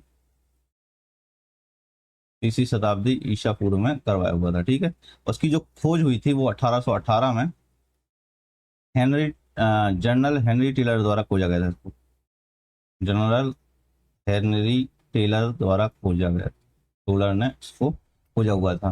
बाद में इसको कह सकते हो कि जो सांची को यूनेस्को विश्व धरोहर में शामिल कर लिया गया था। ठीक है, तो इसको एक कह सकते हैं। इसमें मतलब इसके शिष्यों के, जो बुद्ध के शिष्य थे, उनके अवशेष भी रखे गए।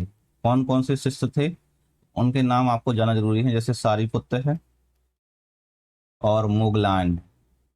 सारीपुत्र, मुगलान, मुगलान ऐसे कुछ नाम से लिखा जाता है। ठीक है, जो आप देख लेना। तो इसको डी नंबर सही आंसर हो जाएगा। अगला क्वेश्चन, क्वेश्चन नंबर 35। निम्नलिखित में से कौन सा स्थल, बौद्ध स्थल, उत्तर प्रदेश में स्थित है? तो उत्तर प्रदेश में कौन सा स्थित है? देखो, कार्ले जो है वो कहाँ पर? महाराष्ट्र में स्थित है। ठीक है, कार्ले का जो चैत्य है वो कहाँ पर? महाराष्ट्र में स्थित है। यहाँ पर कई सारी गुफाएं हैं कार्ले में। ठीक है, तो ये महाराष्ट्र में स्थित है। सारनाथ जो है वो उत्तर प्रदेश में स्थित है। अमरावती जो है वो आंध्र प्रदेश में स्थित है। कहाँ पर? आंध्र प्रदेश में स्थित है। और सांची जो है वो मध्य प्रदेश में स्थित है। अब इसने पूछा हुआ है कौन सा स्थल जो है उत्तर प्रदेश में स्थित है, तो बी नंबर हो जाएगा, सारनाथ वहां पर स्थित है। ठीक है, सारनाथ में क्या हुआ था? प्रथम उपदेश दिया गया था। प्रथम उपदेश दिया गया था। कपिल वस्तु में इनका क्या हुआ था? कपिल वस्तु में जो है बुद्ध का बचपन गुजरा हुआ था। कपिल वस्तु, कपिल वस्तु में बुद्ध का बचपन गुजरा हुआ था। बुद्ध का बचपन गुजरा हुआ था। एक और स्तूप है पिपरहवा, जो है पिपरहवा में एक स्तूप है। ठीक है, तो आपको ये नाम आपको याद रखना है। Question number 36। गांधार कला विद्यालय निम्नलिखित में से किस यूरोपीय देश की कला से प्रभावित था? तो गांधार कला विद्यालय जो है वो पूछा गया किस यूरोपीय देश की कला से प्रभावित था। तो यह जो भी है तो वो यूनान और रोम की कला से प्रभावित था। यूनान मतलब जो ग्रीस है, ठीक है, और रोम की कला से प्रभावित था। रोम की कला से प्रभावित प्रभावित था। ठीक है, और कनिष्क एक कुषाण शासक था। कनिष्क, कुषाण शासक, कनिष्क के काल पे सबसे ज्यादा इसका विकास हुआ था। कुषाण काल में कनिष्क शासक था, सबसे ज्यादा इसी के समय पर विकास हुआ था। और इसमें जो है एक प्रकार से जो मूर्तियां थी गांधार कला की प्रमुख विशेषताएं दिखा, जो बुद्ध को है एक मानवीय रूप में दर्शाया गया था, तो उसी तरीके से मूर्ति बनाई गई थी। जैसे इसमें अगर जो एक यूनानी देवता है अपोलो, यूनानी देवता है अपोलो, उन्हीं के मतलब उन्हीं के अनुसार बनाई गई थी, उन्हीं से प्रभावित थी मूर्तियां। तो यूनानी देवता अपोलो से प्रभावित थी मूर्तियां गांधार कला में। ठीक है, अपोलो से प्रभावित थी। जैसे कि अगर देखा जाए तो इसमें लहराते बाल दिखाए गए थे, लहराते बाल दिखाए गए थे, पतले वस्त्र थे, पतले वस्त्र थे, स्पष्ट शारीरिक रेखाएं थी। तो कुल मिला के ये सारी चीजें देखने को मिल रही थी यहाँ पर। ठीक है। अब वर्तमान में जो गांधार कला है वो कहाँ, गांधार क्षेत्र है वो कहाँ पर, पाकिस्तान अफगानिस्तान में स्थित है। और जैसे एक और आता है मथुरा कला, तो मथुरा कला भी आती है गांधार कला के साथ में। तो मथुरा कला, तो मथुरा कला में जो है एक पूर्णतः भारतीय थी। इसमें जो है बुद्ध की मूर्ति लाल बलुआ पत्थर से बनाई गई थी। इस सबसे प्रमुख विशेषता में से एक है। तो 36 का सही आंसर जो है वो डी नंबर हो जाएगा। अगला क्वेश्चन, क्वेश्चन नंबर 37। आजीविकों के संदर्भ में निम्नलिखित कथनों पर विचार करें। आजीविकों के संदर्भ में बताना है आपको। मखली गोसाल इस संप्रदाय के प्रमुख गुरु थे। आजीवक भाग्यवाद में विश्वास करते थे। आजीवक जो थे वो भाग्यवाद में विश्वास करते थे। मखली गोसाल इस संप्रदाय के प्रमुख गुरु थे, पूछा गया है। तो इसमें बताना है अजीबकों के बताना होता है। तो देखो मखली गोसाल जो है वो इसके सही थे भाई, गुरु ही थे। उन्हीं ने स्थापना की हुई थी अजीब संप्रदाय ने। मैंने एक शॉर्टकट में आपको पहले बताया हुआ था। अब यह जो है वो भाग्यवाद यानी कि नियतिवाद में विश्वास करते थे। किसमें? नियतिवाद में, कि यही आपका जीवन में लिखा हुआ है, यही होना है। ठीक है, तो नियतिवाद में विश्वास करते थे, भाग्यवाद उसी से संबंधित है। मतलब सिंपल था, जो सब कुछ हो रहा है वो पहले से ही निर्धारित है। मनुष्य अपनी स्वतंत्रता से इच्छा नहीं करता है। ठीक है, जो ये लोग तपस्वी जीवन है जीते हैं, सांसारिक सुखों से दूर रहते हैं, कुल मिलाकर इससे कुछ लेना देना नहीं है। लेकिन सब कुछ जो है वो पहले से ही निर्धारित है। ठीक है, जो आपको कोई छोड़ के चली गई तो वो भी पहले से ही निर्धारित था। ठीक है, तो सही आंसर जो है वो डी नंबर हो जाएगा इसका। अगला क्वेश्चन है क्वेश्चन नंबर 38। निम्नलिखित में से किस बौद्ध संत ने इंडो ग्रीक राजा मेनांडर को बौद्ध धर्म की दीक्षा दी थी? तो इंडो ग्रीक राजा मेनांडर को बौद्ध धर्म की दीक्षा दी हुई थी, तो कौन है इसमें? जैसे नागसेन है, अश्वघोष है, वसुबंधु या सारिपुत्र है। तो देखो जो इंडो ग्रीक राजा मेनांडर को बौद्ध धर्म की दीक्षा दी हुई थी, यह है कौन है? नागसेन है। और नागसेन है, ठीक है, ये इसने मतलब जो मेनांडर शासक था उसको बुद्ध दीक्षा दी हुई थी। और इसने मेनांडर जो सॉरी इनके जो दार्शनिक संवाद है वो एक ग्रंथ में संकलित है जिसका नाम है मिलिंद पन्हु। कौन सा? मिलिंद पन्हु ग्रंथ में संकलित है। मिलिंद पन्हु, यानी कि इसका नाम होता है मिलिंद पन्हु का मिलिंद के 5 प्रश्न। मिलिंद के 5 प्रश्न। ठीक है, ये क्या है? पाली ग्रंथ में है, पाली ग्रंथ है। ठीक है, अब जो मिनांडर था, जो ग्रीक राजा, इंडो ग्रीक राजाओं में सबसे प्रसिद्ध था। और इसकी जो राजधानी थी, कौन सी? मिनांडर की जो राजधानी थी, मिनांडर शासक की राजधानी थी वो कौन सी थी? साकल थी या सियालकोट थी? साकल या सियालकोट थी? सियालकोट थी। ठीक है, अब इन्होंने जो जैसे अश्वघोष हैं, तो अश्वघोष ने क्या बुद्ध चरित्र की रचना की हुई थी? बुद्ध चरित्र की रचना की हुई थी। ठीक है, वसुबंधु हैं जो, वो महायान बौद्ध दर्शन के प्रमुख थे और इन्होंने जो है अभिधर्म कोश लिखा हुआ था। सारिपुत्र जो थे वो बुद्ध के प्रमुख शिष्य थे। अगला क्वेश्चन है क्वेश्चन नंबर 39। धमेक स्तूप का स्थान कहाँ है? धमेक स्तूप के बारे में पूछा है, स्थान कहाँ है। तो धमेक स्तूप के बारे में जब मैंने स्तूप पढ़ाए हुए थे, मैंने सारे स्तूप बताए हुए थे कि कौन सा स्तूप कहाँ पर है। तो जो धमेक स्तूप है वह कहाँ पर स्थित है? सारनाथ में स्थित है। सारनाथ में स्थित है। ठीक है, तो वाराणसी उत्तर प्रदेश पास में पड़ता है, सबसे पास में। ठीक है, और यहाँ पर जो है पहला उपदेश दिया गया था। पहला उपदेश दिया गया था। ठीक है, अगला question, question number 40। Uttar Pradesh के पिपराहा स्तूप के निर्माण में किस सामग्री का बड़े पैमाने पर उपयोग किया गया था? तो इसने पूछा है जो उत्तर प्रदेश का पिपराहा स्तूप के निर्माण में किस सामग्री का सबसे बड़े उपयोग किया गया था। तो यहाँ पर जो है ईंटों का सबसे अधिक उपयोग किया गया था। किसका? ईंटों का मुख्यतः उपयोग किया गया था। अब पिपराहा स्तूप, जो पिपराहा स्तूप को जो है बुद्ध की नगरी जो है कपिल वस्तु के पास स्थापित किया गया था। कहाँ पर? कपिल वस्तु, कपिल वस्तु के पास स्थापित किया गया था, पास स्थित किया गया था, स्थापित। अब पिपराहा स्तूप जो है उत्तर प्रदेश में स्थित है। ठीक है, आपको अच्छे से याद रखना है। सांची का स्तूप या धमेक स्तूप जो है बलुआ पत्थर से बने हुए हैं। ठीक है, सांची का स्तूप या और धमेक स्तूप जो है दो प्रमुख हैं। सांची का स्तूप और धमेक स्तूप जो कि सारनाथ में स्थित है। अभी अभी मैंने बताया धमेक स्तूप, तो ये जो है वो बलुआ पत्थर से बने हैं। बलुआ पत्थर से बने हैं। ठीक है, और अमरावती स्तूप जो है ये सबसे ज्यादा इंपॉर्टेंट है। अमरावती स्तूप, अमरावती स्तूप क्यों इंपॉर्टेंट है वो मैं आपको एक लाइन में बता देता हूँ। क्योंकि ये संगमरमर से निर्मित है। इससे संगमरमर से निर्मित है, संगमरमर से निर्मित है। ठीक है। उसके बाद पिपराहा स्तूप है जो, वो ईंटों से निर्मित है। किससे? ईंटों से निर्मित है। तो क्वेश्चन नंबर 40 का जो है ए नंबर सही आंसर हो जाएगा। अगला क्वेश्चन है क्वेश्चन नंबर 41। सांची स्तूप को जनरल हेनरी टेलर द्वारा किस वर्ष पुनः खोजा गया था? तो अभी अभी मैंने बताया हुआ था, यह जो है 1818 में जनरल हेनरी टेलर द्वारा खोजा गया था। किसके द्वारा? 1818 में खोजा गया था, जनरल हेनरी टेलर द्वारा। ठीक है, जनरल हेनरी टेलर द्वारा 1818 में खोजा गया था। इसका निर्माण जो है किसने करवाया था? सम्राट अशोक ने करवाया हुआ था। सम्राट अशोक ने करवाया हुआ था। और इसके बाद जो है तीसरी शताब्दी ईसा पूर्व में हुआ था। तीसरी शताब्दी ईसा पूर्व में करवाया हुआ था। ठीक है। अगला क्वेश्चन है क्वेश्चन नंबर 42। किस शताब्दी के दौरान कई बौद्ध तीर्थयात्रियों और विद्वानों ने ऐतिहासिक रेशम मार्ग पर चीन की यात्रा की हुई थी? तो ऐतिहासिक रेशम मार्ग पर चीन की यात्रा की हुई थी, इसके बारे में पूछा हुआ है।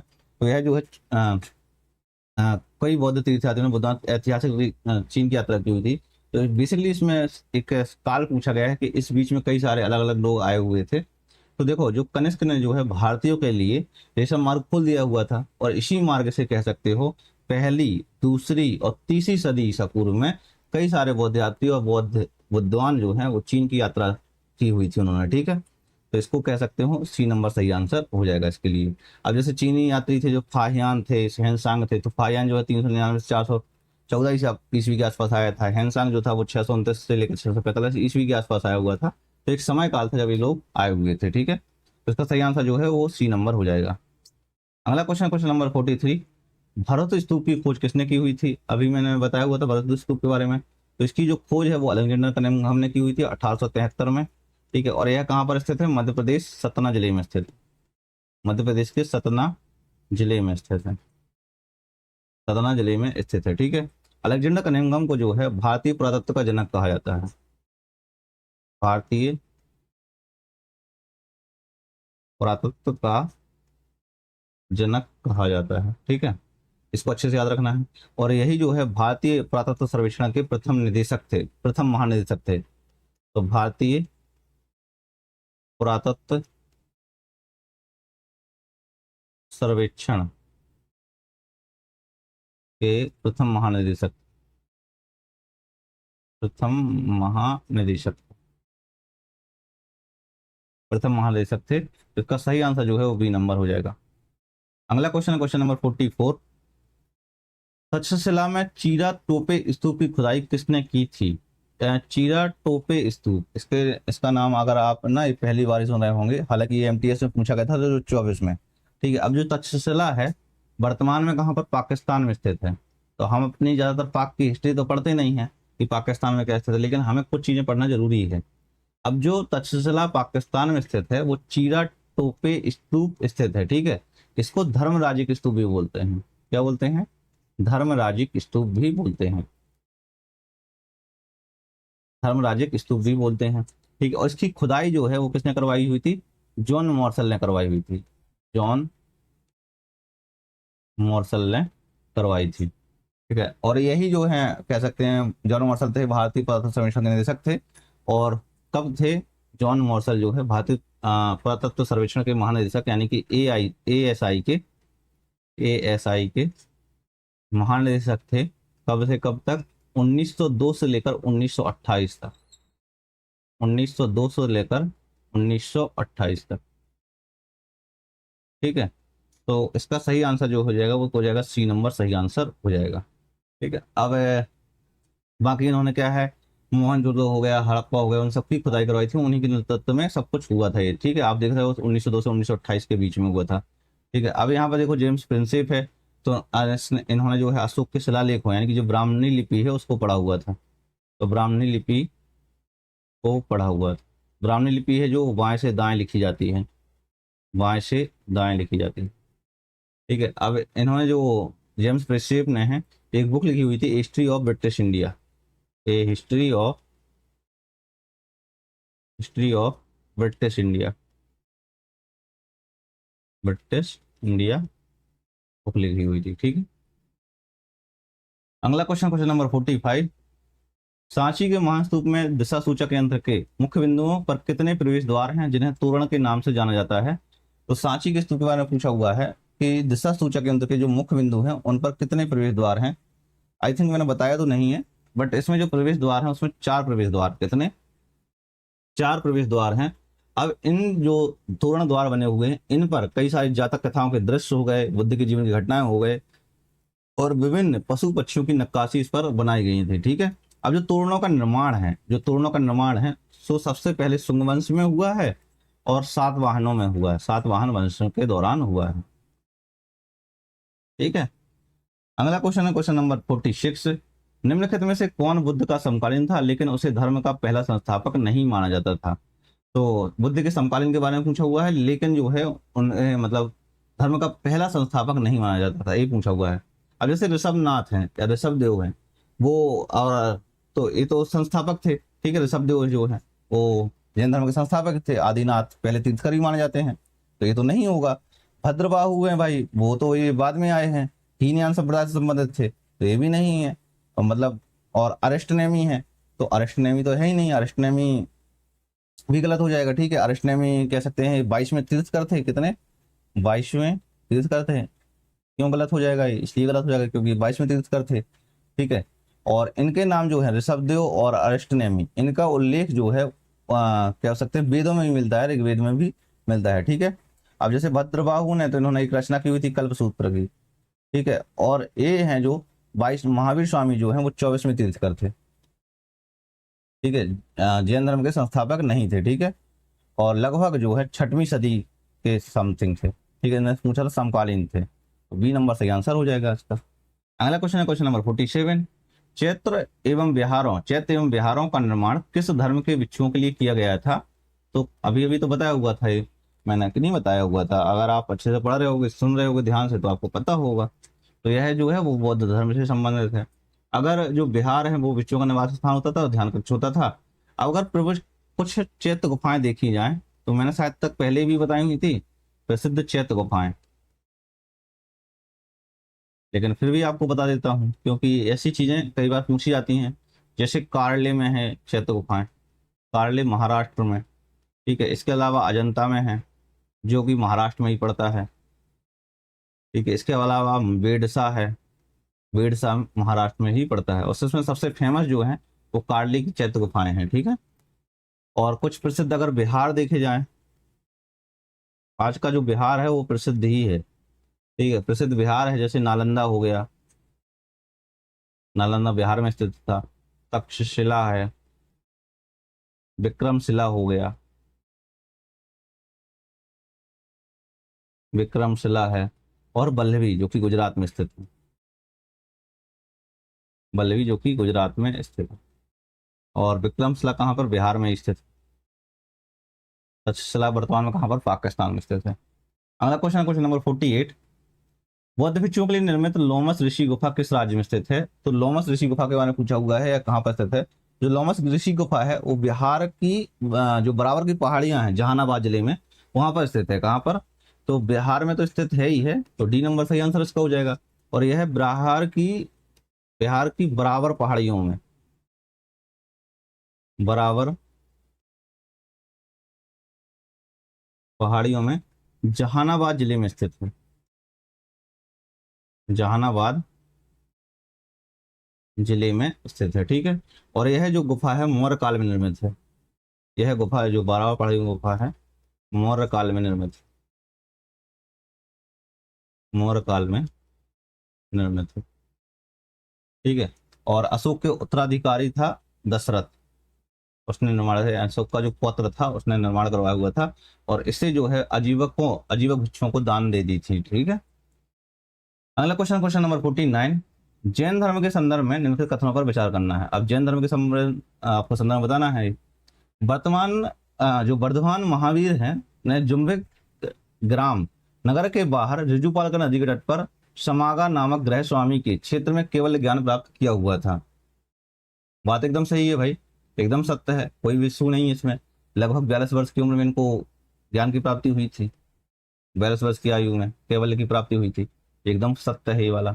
वह अवस्था जब कर्म तत्व वास्तव में जीव की दिशा में हो, इसे बांधने के लिए प्रभावित होने लगते हैं, उसे आशव कहा जाते हैं। आशव मतलब ये है जब कर्म यानी कि कर्ण जो जीव है या आत्मा है की ओर प्रभावित होने लगता है। मतलब जो कर्म होते हैं आपके, जो कर्ण होते हैं, वो आत्मा के जीव की ओर प्रभावित होने लगते हैं आपके कर्म, ठीक है। और इसी को जो है आत्मा, जैन धर्म में जो आत्मा की शुद्धि होता है उसी को गुना जाता है। जैसे आसव है वो कर्म के कणों का प्रवाह है, बंध है वो कर्म कणों का आत्मा से बंधन है, संवर है जो कर्म प्रवाह को रोकना है, निर्जरा है जो पुराने कर्मों को नष्ट करना है। ये सारे जो है एक प्रकार से कह सकते हैं आत्मा की शुद्धि के चरण हैं, ठीक है। जैसे आत्मा की शुद्धि के चरण जो जैन धर्म में बताता हूं मैं, जैन धर्म में आत्मा की शुद्धि के चरण, आत्मा की शुद्धि के चरण, आत्मा की शुद्धि के चरण में जैसे आता है सबसे पहले आसव। आसव जो है वो आता है कर्म कणों का प्रवाह है, कर्म कणों का प्रवाह, ठीक है। इसके बाद आता है बंध। बंध वो है कर्म कणों का आत्मा से बंधन, कर्म कणों का आत्मा से बंधन जो होता है उसको बंध बोलते हैं, आत्मा से बंध होता है, बंधन होता है, ठीक है। और इसके बाद आता है शंबर। अब इन्हीं कर्म प्रवाह को रोकना होता है, कर्म प्रवाह रोकना है। इसके लिए आपको क्या करना पड़ेगा, निर्जरा करना पड़ेगा। पुराने कर्मों को सबसे पहले नष्ट करो, जब तो नए कर्म बनेंगे आपको, ठीक है। तो पुराने कर्मों को नष्ट करो, पुराने कर्मों को नष्ट करना होता है, नष्ट करना होता है। और इसके बाद आता है मोक्ष। मोक्ष जो है वो है पूर्ण मुक्ति। अब आप इस दुनिया से मुक्ति पाओ और इस कर्मों के बंधनों से मुक्त हो जाओ, ठीक है। तो इसको पूर्ण मुक्ति बोलते हैं, मोक्ष बोलते हैं। तो सही आंसर जो हो जाएगा, दोनों ही सही हैं ये वाले, ठीक है। तो 1 और 2 दोनों ही कथन सही है, ठीक है। तो सी नंबर सही आंसर हो जाएगा इसका। अगला क्वेश्चन, क्वेश्चन नंबर 50, निम्नलिखित में से कौन जैन आचार्य नहीं है? तो जैन आचार्य नहीं है वो बताना है आपको। अब जो है देखो, जो यहाँ पर देखो भद्रबाहु है वो जैन आचार्य थे, ठीक है, जैन आचार्य थे। और अच्छा, मैंने एक जो है गलती से आज तक बोल दिया था कि भद्रबाहु वो हीनयान संप्रदाय से संबंधित थे। तो हीनयान संप्रदाय से नहीं संबंधित थे, दिगंबर से संबंधित, आई थिंक गलत बोल दिया था मैंने वो, ठीक है। तो ये वाला सही है। और ये जैन धर्म से संबंधित थे, ना कि बौद्ध धर्म से संबंधित थे। मैंने उस टाइम पे बोल दिया था, तो सॉरी, पर गलत हो गया था वो। खेमा जो है, खेमा जैनाचार्य नहीं थी बल्कि जैन भुक्षुणी थी, ठीक है। तो ये वाला सही आंसर हो जाएगा इसका, जैन भुक्षुणी थी। हरिभद्र जो है, तो हरिभद्र के बारे में बताया हुआ था, ये श्वेतांबर जैन परंपरा के प्रमुख विद्वान थे, ठीक है, श्वेतांबर जैन परंपरा के। और सिद्ध सेना दिवाकर हैं जो, वो जैन आचार्य जिन्होंने, मतलब इन्होंने जैन दर्शन पर कुछ ग्रंथ लिखे हुए थे, जैन दर्शन पर प्रमुख ग्रंथ लिखे हुए थे, प्रमुख ग्रंथ लिखे हुए थे, ठीक है। तो इसका सही आंसर जो है वो बी नंबर हो जाएगा। अगला क्वेश्चन, क्वेश्चन नंबर 51, जैन धर्म के श्वेतांबर संप्रदाय के बारे में निम्नलिखित में से कौन सा कथन सही नहीं है? यानी कि गलत कथन के बारे में पूछा हुआ है, गलत कथन के बारे में पूछा हुआ है। ए वे भिक्षु हैं जो श्वेत वस्त्र पहनते हैं। कौन से हैं ए वे भिक्षु हैं जो श्वेत वस्त्र पहनते हैं? इन्होंने पूछा श्वेतांबर, हाँ बात सही है भाई, श्वेत वस्त्र पहनते ही है। वे भिक्षु जिन्होंने 4वीं शताब्दी ईसा पूर्व में विंध्य के दक्षिण की ओर प्रवास किया हुआ था। 4वीं शताब्दी ईसा पूर्व में नहीं, तो 4वीं शताब्दी ईसा पूर्व में थोड़ी ना किया हुआ था, ठीक है। लगभग अगर देखा जाए तो इन्होंने समथिंग समथिंग किसके साथ, यहाँ पर देखो इन्होंने बोला श्वेतांबर संप्रदाय ने, तो नहीं, श्वेतांबर ने नहीं, दिगंबर ने किया हुआ था प्रवास। किसने किया हुआ था? दिगंबर ने प्रवास किया हुआ था। और 4वीं शताब्दी ईसा पूर्व के आसपास नहीं किया हुआ था, लगभग 3वीं शताब्दी ईसा पूर्व के आसपास किया हुआ था, ठीक है। तो कह सकते हैं उसको, तो ये वाला गलत हो जाएगा यहाँ पर। और उन्होंने 12 अंगों सहित धर्म सूत्रों की मान्यता दी, बात सही है भी। तो विश्वास करते थे कि स्त्रियां भी मोक्ष प्राप्त कर सकती हैं, तो ये भी सही है। तो इसमें से जो गलत कथन हो जाएगा वो बी नंबर गलत कथन हो जाएगा, ठीक है।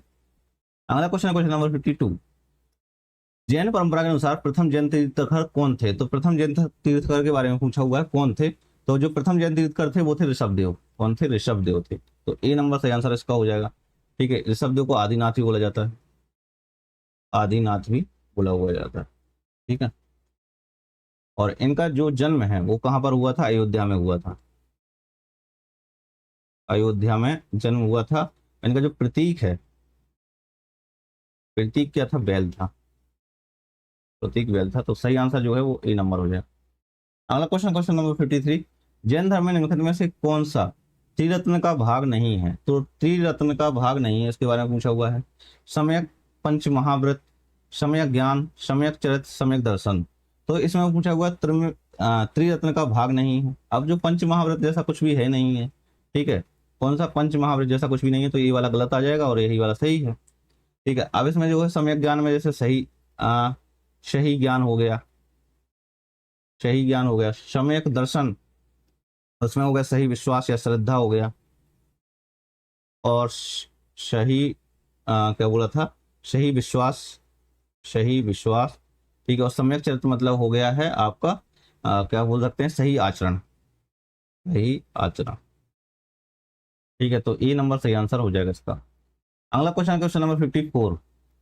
प्रारंभिक बौद्ध मूर्तिकारों ने बुद्ध को मानव रूप में नहीं दर्शाया, निम्नलिखित में से किन प्रतीकों के माध्यम से प्रारंभिक मूर्तिकारों ने बुद्ध की उपस्थिति को दर्शाया था। तो प्रारंभिक मूर्तिकारों ने जो है वो बुद्ध की उपस्थिति को दर्शाया हुआ था। तो इसमें देखो सबसे पहले आता रिक्त आसन, चक्र, वृक्ष और स्तूप। तो डी नंबर सही आंसर हो जाएगा। इन्होंने जो है मानवीय रूप को दर्शा का प्रतीकों के माध्यम से दर्शाया हुआ था। जैसे रिक्त आसन है जिसमें ध्यान उपस्थिति का प्रतीक बताया हुआ था। इसके जो चक्र है धर्म चक्र प्रवर्तन हो गया, प्रथम उपदेश हो गया। जो वृक्ष वो बोधि वृक्ष हो गया, ठीक है। जो स्तूप है वो महापरिनिर्वाण का प्रतीक हो गया, मैंने ऑलरेडी बता दिया था ये आपको। क्वेश्चन नंबर 55 है, भारतीय इतिहास के संदर्भ में निम्नलिखित मूल ग्रंथों पर विचार कीजिए और कौन से जैन ग्रंथ हैं वो बताना है आपको। तो जैन ग्रंथों के बारे में बताना है कौन कौन से जैन ग्रंथ हैं इनमें से, ठीक है। तो जैसे नेति प्रकरण है ये, तो क्या नेति प्रकरण कौन सा है, तो ये देखो बौद्ध ग्रंथ है, बौद्ध में पाली ग्रंथ है, बौद्ध धर्म का पाली ग्रंथ है, ठीक है। और ये जो है वो बुद्ध की शिक्षाओं को व्याख्या करता है कुल मिला के, ठीक है।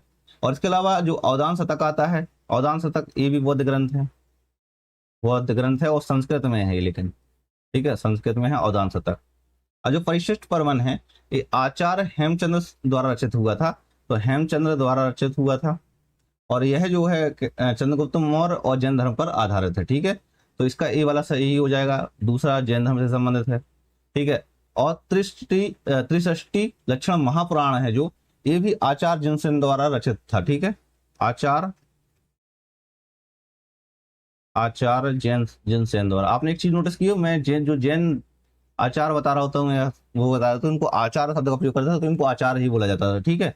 इसमें जो है जो 63 लक्षण महापुराण है, इसमें 63 महापुरुषों का वर्णन है, 63 महापुरुषों का वर्णन है, ठीक है। 63 महापुरुषों का वर्णन है, तो केवल 2 और 4 सही हो जाएगा, यानी कि बी नंबर सही आंसर है इसका। अगला क्वेश्चन, क्वेश्चन नंबर 56 है, भारतीय इतिहास के संदर्भ में निम्नलिखित युगों पर विचार करना है, हमें एक एक करके बताना है, युग में दिए हुए उन सब पर विचार करना है, कौन कौन से सही से मिले थे कौन से नहीं है। आचार्य आर्यदेव जो थे, आर्यदेव जो है वो मतलब जैन विद्वान नहीं थे, ठीक है, जैन विद्वान नहीं थे, बल्कि जो नागार्जुन थे ना, नागार्जुन जो महायान बौद्ध धर्म से संबंधित थे, मैं बता हुआ था कि मिनांडर जो मिलिंद प्रमुख है वो, तो उनके जो प्रमुख शिष्य थे ये आर्यदेव। तो ये जैन विद्वान नहीं थी बल्कि क्या हो जाएगा, ये बौद्ध विद्वान थे।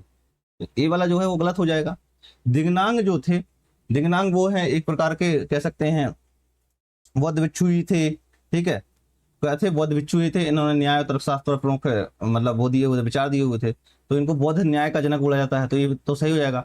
नाथ मुनि है जो, श्री रंगनाथ मुनि भी कहा जाता है इनको, वैष्णव धर्म के प्रमुख आचार्य थे और कह सकते हैं इनको श्री वैष्णव संप्रदाय के संस्थापक भी थे, नाथ मुनि जो है श्री वैष्णव संप्रदाय के संस्थापक भी थे, संप्रदाय के संस्थापक भी थे। तो एक ही सही हो जाएगा, एक ही सही हो जाएगा, तो 2 और 3 सही हो जाएगा, यानी कि केवल 2 युग में सी नंबर सही आंसर हो जाएगा इसका। अगला क्वेश्चन, क्वेश्चन नंबर 57, प्राचीन भारत के संदर्भ में निम्नलिखित कथनों पर विचार करना है हमें। अब इसके बताना है हमें कि निम्नलिखित कथनों में कौन से कथन सही है कौन से कथन गलत हैं। तो सबसे पहले आता है कि स्तूप की संकल्पना मूलतः बौद्ध संकल्पना है। तो स्तूप की संकल्पना मूलतः बौद्ध की संकल्पना है। अरे यार ये वाला ना कथन गलत था। ये स्तूप जो होता है एक संस्कृत वर्ड है, स्तूप जो है एक संस्कृत वर्ड है। जब मैंने वाला अटेम्प्ट दिया हुआ था तो मैंने भी गलत कर दिया था, मुझे भी लगा कि यार ये तो सही होना चाहिए। तो ये जो था यानी कि इसको ढेर या टीला भी कहा जाता है, ढेर या टीला कहा जाता है। तो ये मतलब पहले से ही विद्वान था। कई बार तो ये है कि जो ऋग्वेद है उसमें भी इसका उल्लेख मिलता है, ऋग्वेद है उसमें भी इसका उल्लेख मिलता है। तो ये वाला जो है वो गलत हो जाएगा। स्तूप आमतौर पर अवशेषों का निक्षेपागार होता था। तो अवशेषों का जो है निक्षेपागार होता था, बिल्कुल सही भाई। अवशेष हैं जो अवशेषों का भंडार होता है, जो बौद्ध भिक्षु हैं, बुद्ध हैं, मातृ कुछ लोग हैं, उन सबके जो है मातृ जो सबके अवशेष इसमें हैं, 100% सही है। बौद्ध परंपरा में स्तूप एक संकल्प, अर्पित या स्मारक संरचना होती है, बिल्कुल सही है भाई ये, ठीक है। स्तूप को जो है श्रद्धांजलि स्मारक संरचना के रूप में बनाया जाता है, ठीक है, तो ये भी सही है। तो कौन से सही हो जाएंगे, 2 और 3 सही है, मतलब केवल 2, बी नंबर सही आंसर हो जाएगा इसका। अगला क्वेश्चन, क्वेश्चन नंबर 58, कुशीनगर के ऐतिहासिक महत्व के संबंध में निम्नलिखित में से कौन सा कथन सही है। तो कुशीनगर के बारे में पूछा हुआ है, कौन सा कथन सही है। अब कुशीनगर के बारे में आपको पता है कि कुशीनगर जो है 483 ईसा पूर्व के आज गौतम बुद्ध ने यहाँ पर देह त्याग किया हुआ था, यानी कि महापरिनिर्वाण किया हुआ था, ठीक है। अब इसने पूछा कौन सा कथन सही है। सिद्धार्थ गौतम ने इसी स्थान से महाप्रस्थान किया था और वे तपस्वी श्रमण बन गए थे, तो ए वाला गलत हो जाएगा। यहाँ से गृह त्याग नहीं किया हुआ था इन्होंने, ठीक है। कहाँ से किया हुआ था, कपिलवस्तु नेपाल में हुआ था इन्होंने जो है, ठीक है, तो ये वाला गलत हो जाएगा इसका। महाप्रस्थान या गृह त्याग कपिलवस्तु से हुआ था। अब जो बुद्ध है वो श्रमण बने थे यहीं से, ठीक है, और ज्ञान प्राप्ति हुई थी, निर्माण हुआ था। निर्माण की जो प्राप्ति हुई थी वो कहाँ से हुई थी, क्या बोलते हैं, बिहार से हुई थी, बोध गया बिहार में हुई थी उनको, ठीक है। और जो उनका प्रथम उपदेश दिया हुआ था वो सारनाथ वाराणसी में दिया गया था, ठीक है। अब इसमें पूछा हुआ है सिद्धार्थ गौतम ने इसी स्थान पर ज्ञान की प्राप्ति हुई थी और वे बुद्ध बन गए थे, नहीं, ज्ञान की प्राप्ति यहाँ से नहीं हुई थी, ठीक है। कहाँ पर हुई थी ज्ञान की प्राप्ति, उनको सारनाथ में हुई थी, सॉरी सारनाथ में, बोध गया में हुई थी, उनको बोधि वृक्ष के नीचे हुई थी। ये तो मतलब पॉइंट में ना थोड़ी सा कंफ्यूजन होता है जल्दी बताने के चक्कर में। बुद्ध ने इसी जगह से पर पहला उपदेश दिया, इसी जगह से नहीं, सारनाथ में पहला उपदेश दिया था, सारनाथ में पहला उपदेश दिया हुआ था, तो ये वाला भी गलत हो जाएगा। बुद्ध ने यहाँ देह त्याग किया था जिसे महापरिनिर्वाण के रूप में जाना था, बिल्कुल एकदम सही है ये वाला। कब किया हुआ था, 483 ईसा पूर्व में किया हुआ था, 483 ईसा पूर्व में किया हुआ था, और कुशीनगर उत्तर प्रदेश में स्थित है। कहाँ पर, उत्तर प्रदेश में स्थित है, तो डी नंबर सही आंसर हो जाएगा। अगला क्वेश्चन, क्वेश्चन नंबर 59, आत्मा केवल जंतु, पादप और पादप जीवन की संपदा नहीं है, बल्कि शिलाओं, प्रवाह जलधाराओं और अन्य अनेक प्राकृतिक वस्तुओं की भी है, जिन्हें अन्य धार्मिक संप्रदाय जीवित नहीं मानते। उपयुक्त कथन प्राचीन भारत के किस एक धार्मिक संप्रदाय के मूलभूत विश्वास को प्रतिनिधित्व करता है। आपको अच्छे से पता है ये सब चीजें जो हैं वो इन्होंने जीववाद का एक वो दिया हुआ था, परिकल्पना दी हुई थी, जीववाद सिद्धांत दिया हुआ था, जीववाद का सिद्धांत, जिसमें था सर्वत्र जीव की उपस्थिति है, सर्वत्र जीव की उपस्थिति। इसका मतलब हो गया जो धर्म था वो था जैन धर्म। कौन सा था, जैन धर्म था, तो बी नंबर सही आंसर हो जाएगा इसका, ठीक है। अगला क्वेश्चन, क्वेश्चन नंबर 60, प्राचीन भारत के संदर्भ में गौतम बुद्ध को सामान्यतः निम्नलिखित में से किन उपनामों के नाम से जाना जाता था, किन उपनामों के नाम से जाना जाता था, इसके बारे में पूछा हुआ है। तो यह जो है वो अब उपनाम बताना है आपको, कौन कौन से उपनाम थे। तो जैसे शाक्य मुनि था, तो मैंने बताया था शाक्य मुनि जो हो गए, शाक्य मुनि और तथागत, इनको मतलब जो शाक्य मुनि थे, शाक्य मुनि जो है, बुद्ध जो है वो शाक्य कुल से संबंधित थे, बुद्ध जो है शाक्य कुल से संबंधित थे, शाक्य कुल से संबंधित थे, शाक्य कुल से संबंधित थे, इसलिए सही हो गया। तथागत मतलब जो होता था, पाली भाषा में शब्द का अर्थ होता है इस प्रकार से आए और गए हैं, ठीक है, मतलब जो बौद्ध धर्म है उनके पुनर्जन्म के चक्र को दर्शा रहा होता है, पुनर्जन्म के चक्र को दर्शा रहा होता है, ठीक है। तो ये वाला भी सही हो जाएगा, तो 2 और 3 सही है, ठीक है। तो अब कौन सा, अब जो न्यायपुत्र है वो गौतम बुद्ध का उपनाम नहीं है, बल्कि किसका है, वर्धमान महावीर का है, वर्धमान महावीर का, ठीक है। तो ये वाला जो है पॉइंट गलत हो जाएगा, तो 2 और 3 सही है, मतलब बी नंबर सही आंसर हो जाएगा इसका। अगला क्वेश्चन, क्वेश्चन नंबर 61, सांची स्तूप, सबसे बड़े स्तूप के बारे में निम्नलिखित अवलोकनों पर विचार करना है। क्वेश्चन देख के थोड़ी सा घबराहट तो होगी, अगर ऐसा ही क्वेश्चन एसएससी में पूछा जाए ना, तो जो आपको टाइम है ना वो खा लेगा प्रॉपर। अब एक एक करके देखते हैं हम, ठीक है। सबसे पहले आता है, स्तूप की वेदिकाओं पर मिले अभिलेखों से प्राप्त जानकारी के अनुसार हाथी दांत का काम करने वाले शिल्पकारों की श्रेणियों द्वारा दिए गए धन को इसके तोरण द्वार का हिस्सा बनाया गया था। बात एकदम सही है भाई, इसको जो है तोरण द्वार का हिस्सा बनाया गया था, ठीक है, सही है। अगला है, यह स्तूप ने मूल प्रारंभिक रूप में अलंकरण के था, सिवाय इसके कि उसमें पत्थर की वेदिकाओं तोरण दिया थे जिनमें खूब नक्काशी की गई थी, बिल्कुल सही था। बाद में इसमें तोरण द्वार जोड़े गए थे, ठीक है, और शुंग वंश के दौरान, तो ये वाला भी सही हो जाएगा, ठीक है। 4 तोरण द्वारों का केवल अग्रभाग, अब केवल वर्ड लग गया यहाँ पर, ये वाला गलत हो जाता है, ठीक है। फलकों के मूर्तियां उत्कीर्ण की गई थी और पश्चिम भाग में कोई मूर्ति उत्कीर्ण नहीं थी, तो तीसरा गलत हो जाएगा। अब तीसरा गलत है तो थोड़ी सा इसको एलिमिनेट करते हैं, ये वाला भी गलत है, ये वाला भी गलत है और ये वाला भी गलत, बचा कौन सा सही, डी नंबर। अब बाकी थोड़ी सा और देख लेते हैं क्योंकि अभी हम यहाँ पर उनकी प्रैक्टिस कर रहे हैं। 1918 में जब इस स्तूप की खोज की गई थी तो इसके 4 तोड़ने को कोई क्षति नहीं पहुंची, किंतु टीला जर्जर था। तो 1918 में नहीं खोज की गई थी, बल्कि कब से की गई थी? 1818 में। 1818 में, इसलिए ये वाला पॉइंट भी गलत था। कला इतिहासकारों ने स्तूप की मूर्तिकला और जातक कथा में वर्णित कथाओं के बीच सुस्पष्ट संबंध दर्शाया हुआ था। बिल्कुल सही है भाई, ये वाला भी ठीक है। अगला है, इन मूर्तिकलाओं में युद्ध के दृश्यों का भी चित्रण किया गया है। बिल्कुल ये भी सही है, युद्ध के दृश्य भी इसमें उकेरे गए थे, तो ये वाला भी सही हो जाना। तो 1 2 5 6 सही है, मतलब डी नंबर सही है इसका। अगला क्वेश्चन है क्वेश्चन नंबर 62। सांची स्थित मूर्ति शिल्पों के बारे में निम्नलिखित में से कौन सा कथन सही है? तो हमें बताना है कौन सा कथन सही है इसके बारे में। कुछ मूर्ति शिल्पों में सालभंजिका का प्रतिरूपण है, कुछ मूर्ति शिल्पों में जो है सालभंजिका का प्रतिरूपण है। बिल्कुल सही है भाई, है ना। इसमें जो सालभंजिका मतलब होता है वृक्ष देवी, तो वृक्ष देवी का जो है प्रतिरूपण मिलता है, वृक्ष की देवी जो है उसका प्रतिरूपण मिलता है। सालभंजिका की आकृति कमल पुष्पों और हाथियों से घिरी एक स्त्री द्वारा प्रतिरूपित की गई थी, तो ये वाला गलत होता है। केवल कमल पुष्पों और हाथियों से घिरी नहीं होती थी, बल्कि इसमें वृक्ष के जो पकड़े स्त्री की आकृति भी होती थी, तो ये वाला गलत हो जाएगा। ठीक है। सालभंजिका का रूपांकन बौद्ध विचारों से प्रत्यक्षता प्रेरित नहीं था। ठीक है, तो प्रत्यक्षता प्रभावित नहीं था इससे, बल्कि प्री बौद्ध पूर्व बौद्ध लोक परंपरा से लिया गया था, तो इसलिए ये वाला गलत भी ये वाला जो है इसमें लिखा है प्रत्यक्षता प्रेरित नहीं था। हाँ, तो ये वाला जो है वो सही हो जाएगा इसका। ठीक है, ये वाला सही था, इसमें लिखा हुआ प्रेरित नहीं था, तो ये वाला सही है। तो कौन सा सही हो जाएगा? 1 और 3, मतलब डी नंबर सही है इसका। अगला क्वेश्चन, क्वेश्चन नंबर 63। जैन धर्म में निम्नलिखित में से कौन सा त्रिरत्नों में से एक है? तो 3 रत्नों में से एक है, वो बताना है आपको। ब्रह्मचर्य हो गया, सम्यक दर्शन हो गया, सुनता है, या आस्तेय है। तो देखो, 3 रत्नों में से संबंधित है, तो ब्रह्मचर्य इससे कोई लेना नहीं, इसका सुनता कुछ भी नहीं, आस्तेय भी कुछ नहीं है, तो सम्यक दर्शन है जो इसी से संबंधित है। त्रिरत्न जो है सम्यक ज्ञान, सम्यक दर्शन, सम्यक चरित्र है, ये तीनों ही है। ठीक है, और ब्रह्मचर्य और आस्तेय हैं वो जैन धर्म के पंचम रत्न में से भाग हैं। ठीक है। अगला क्वेश्चन, क्वेश्चन नंबर 64। बौद्ध देवी हरिति के बारे में निम्नलिखित में से कौन सा कथन सही है? हरिति के बारे में कौन सा कथन सही है वो बताना है आपको। तो देखो, सही कथन बताना है आपको। उसे बुद्ध ने रक्त पिपासु यक्षी ने एक दयालु मात्र आकृति में परिवर्तित किया गया था, तो ये वाला क्वेश्चन मार्क लगा के रखते हैं। वह ज्ञान का स्त्री रूप है। बिल्कुल सही है भाई, एक ज्ञान का स्त्री स्वरूप है, बिल्कुल नहीं है भाई, ये गलत है। ठीक है, ऐसा नहीं है, बल्कि जो हरिति है, हरिति को बौद्ध जो बच्चों का अपहरण करने उन्हें खाने के लिए जानी जाती थी, मतलब उनको खा जाती थी। ठीक है, तो बौद्ध देवी हरिति के बारे में बताया जाता है। ठीक है, बाद में उन्हें बुद्ध ने उनका हृदय परिवर्तन किया और फिर उन्हें जो बच्चों की रक्षक देवी बना दिया था। वाह, क्या बढ़िया थी। वह लोगों को 8 महान भय से बचाती थी, तो ये वाला गलत है, बिल्कुल नहीं बचाती थी इस चीज से।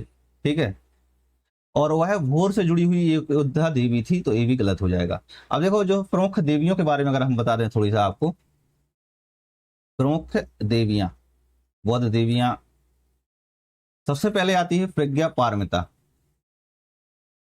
प्रज्ञा पारमिता जो कि महायान बौद्ध धर्म से जुड़ी हुई है, ज्ञान का स्त्री रूप है, ज्ञान का स्त्री रूप है, ज्ञान का स्त्री रूप है। ठीक है, इसके बाद आता है तारा। तारा जो है वो करुणा की देवी है, करुणा की देवी है। ठीक है, मारीची है जो, वो भोर से जुड़ी हुई देवी है। मारीची जो है भोर से जुड़ी देवी है, भोर से जुड़ी देवी है। और देवी तारा है जो वो लोगों के 8 महान भयों से बचाने वाली है। देवी तारा है लोगों को 8 महान भय से बचाने वाली है, 8 महान भय से बचाने वाली।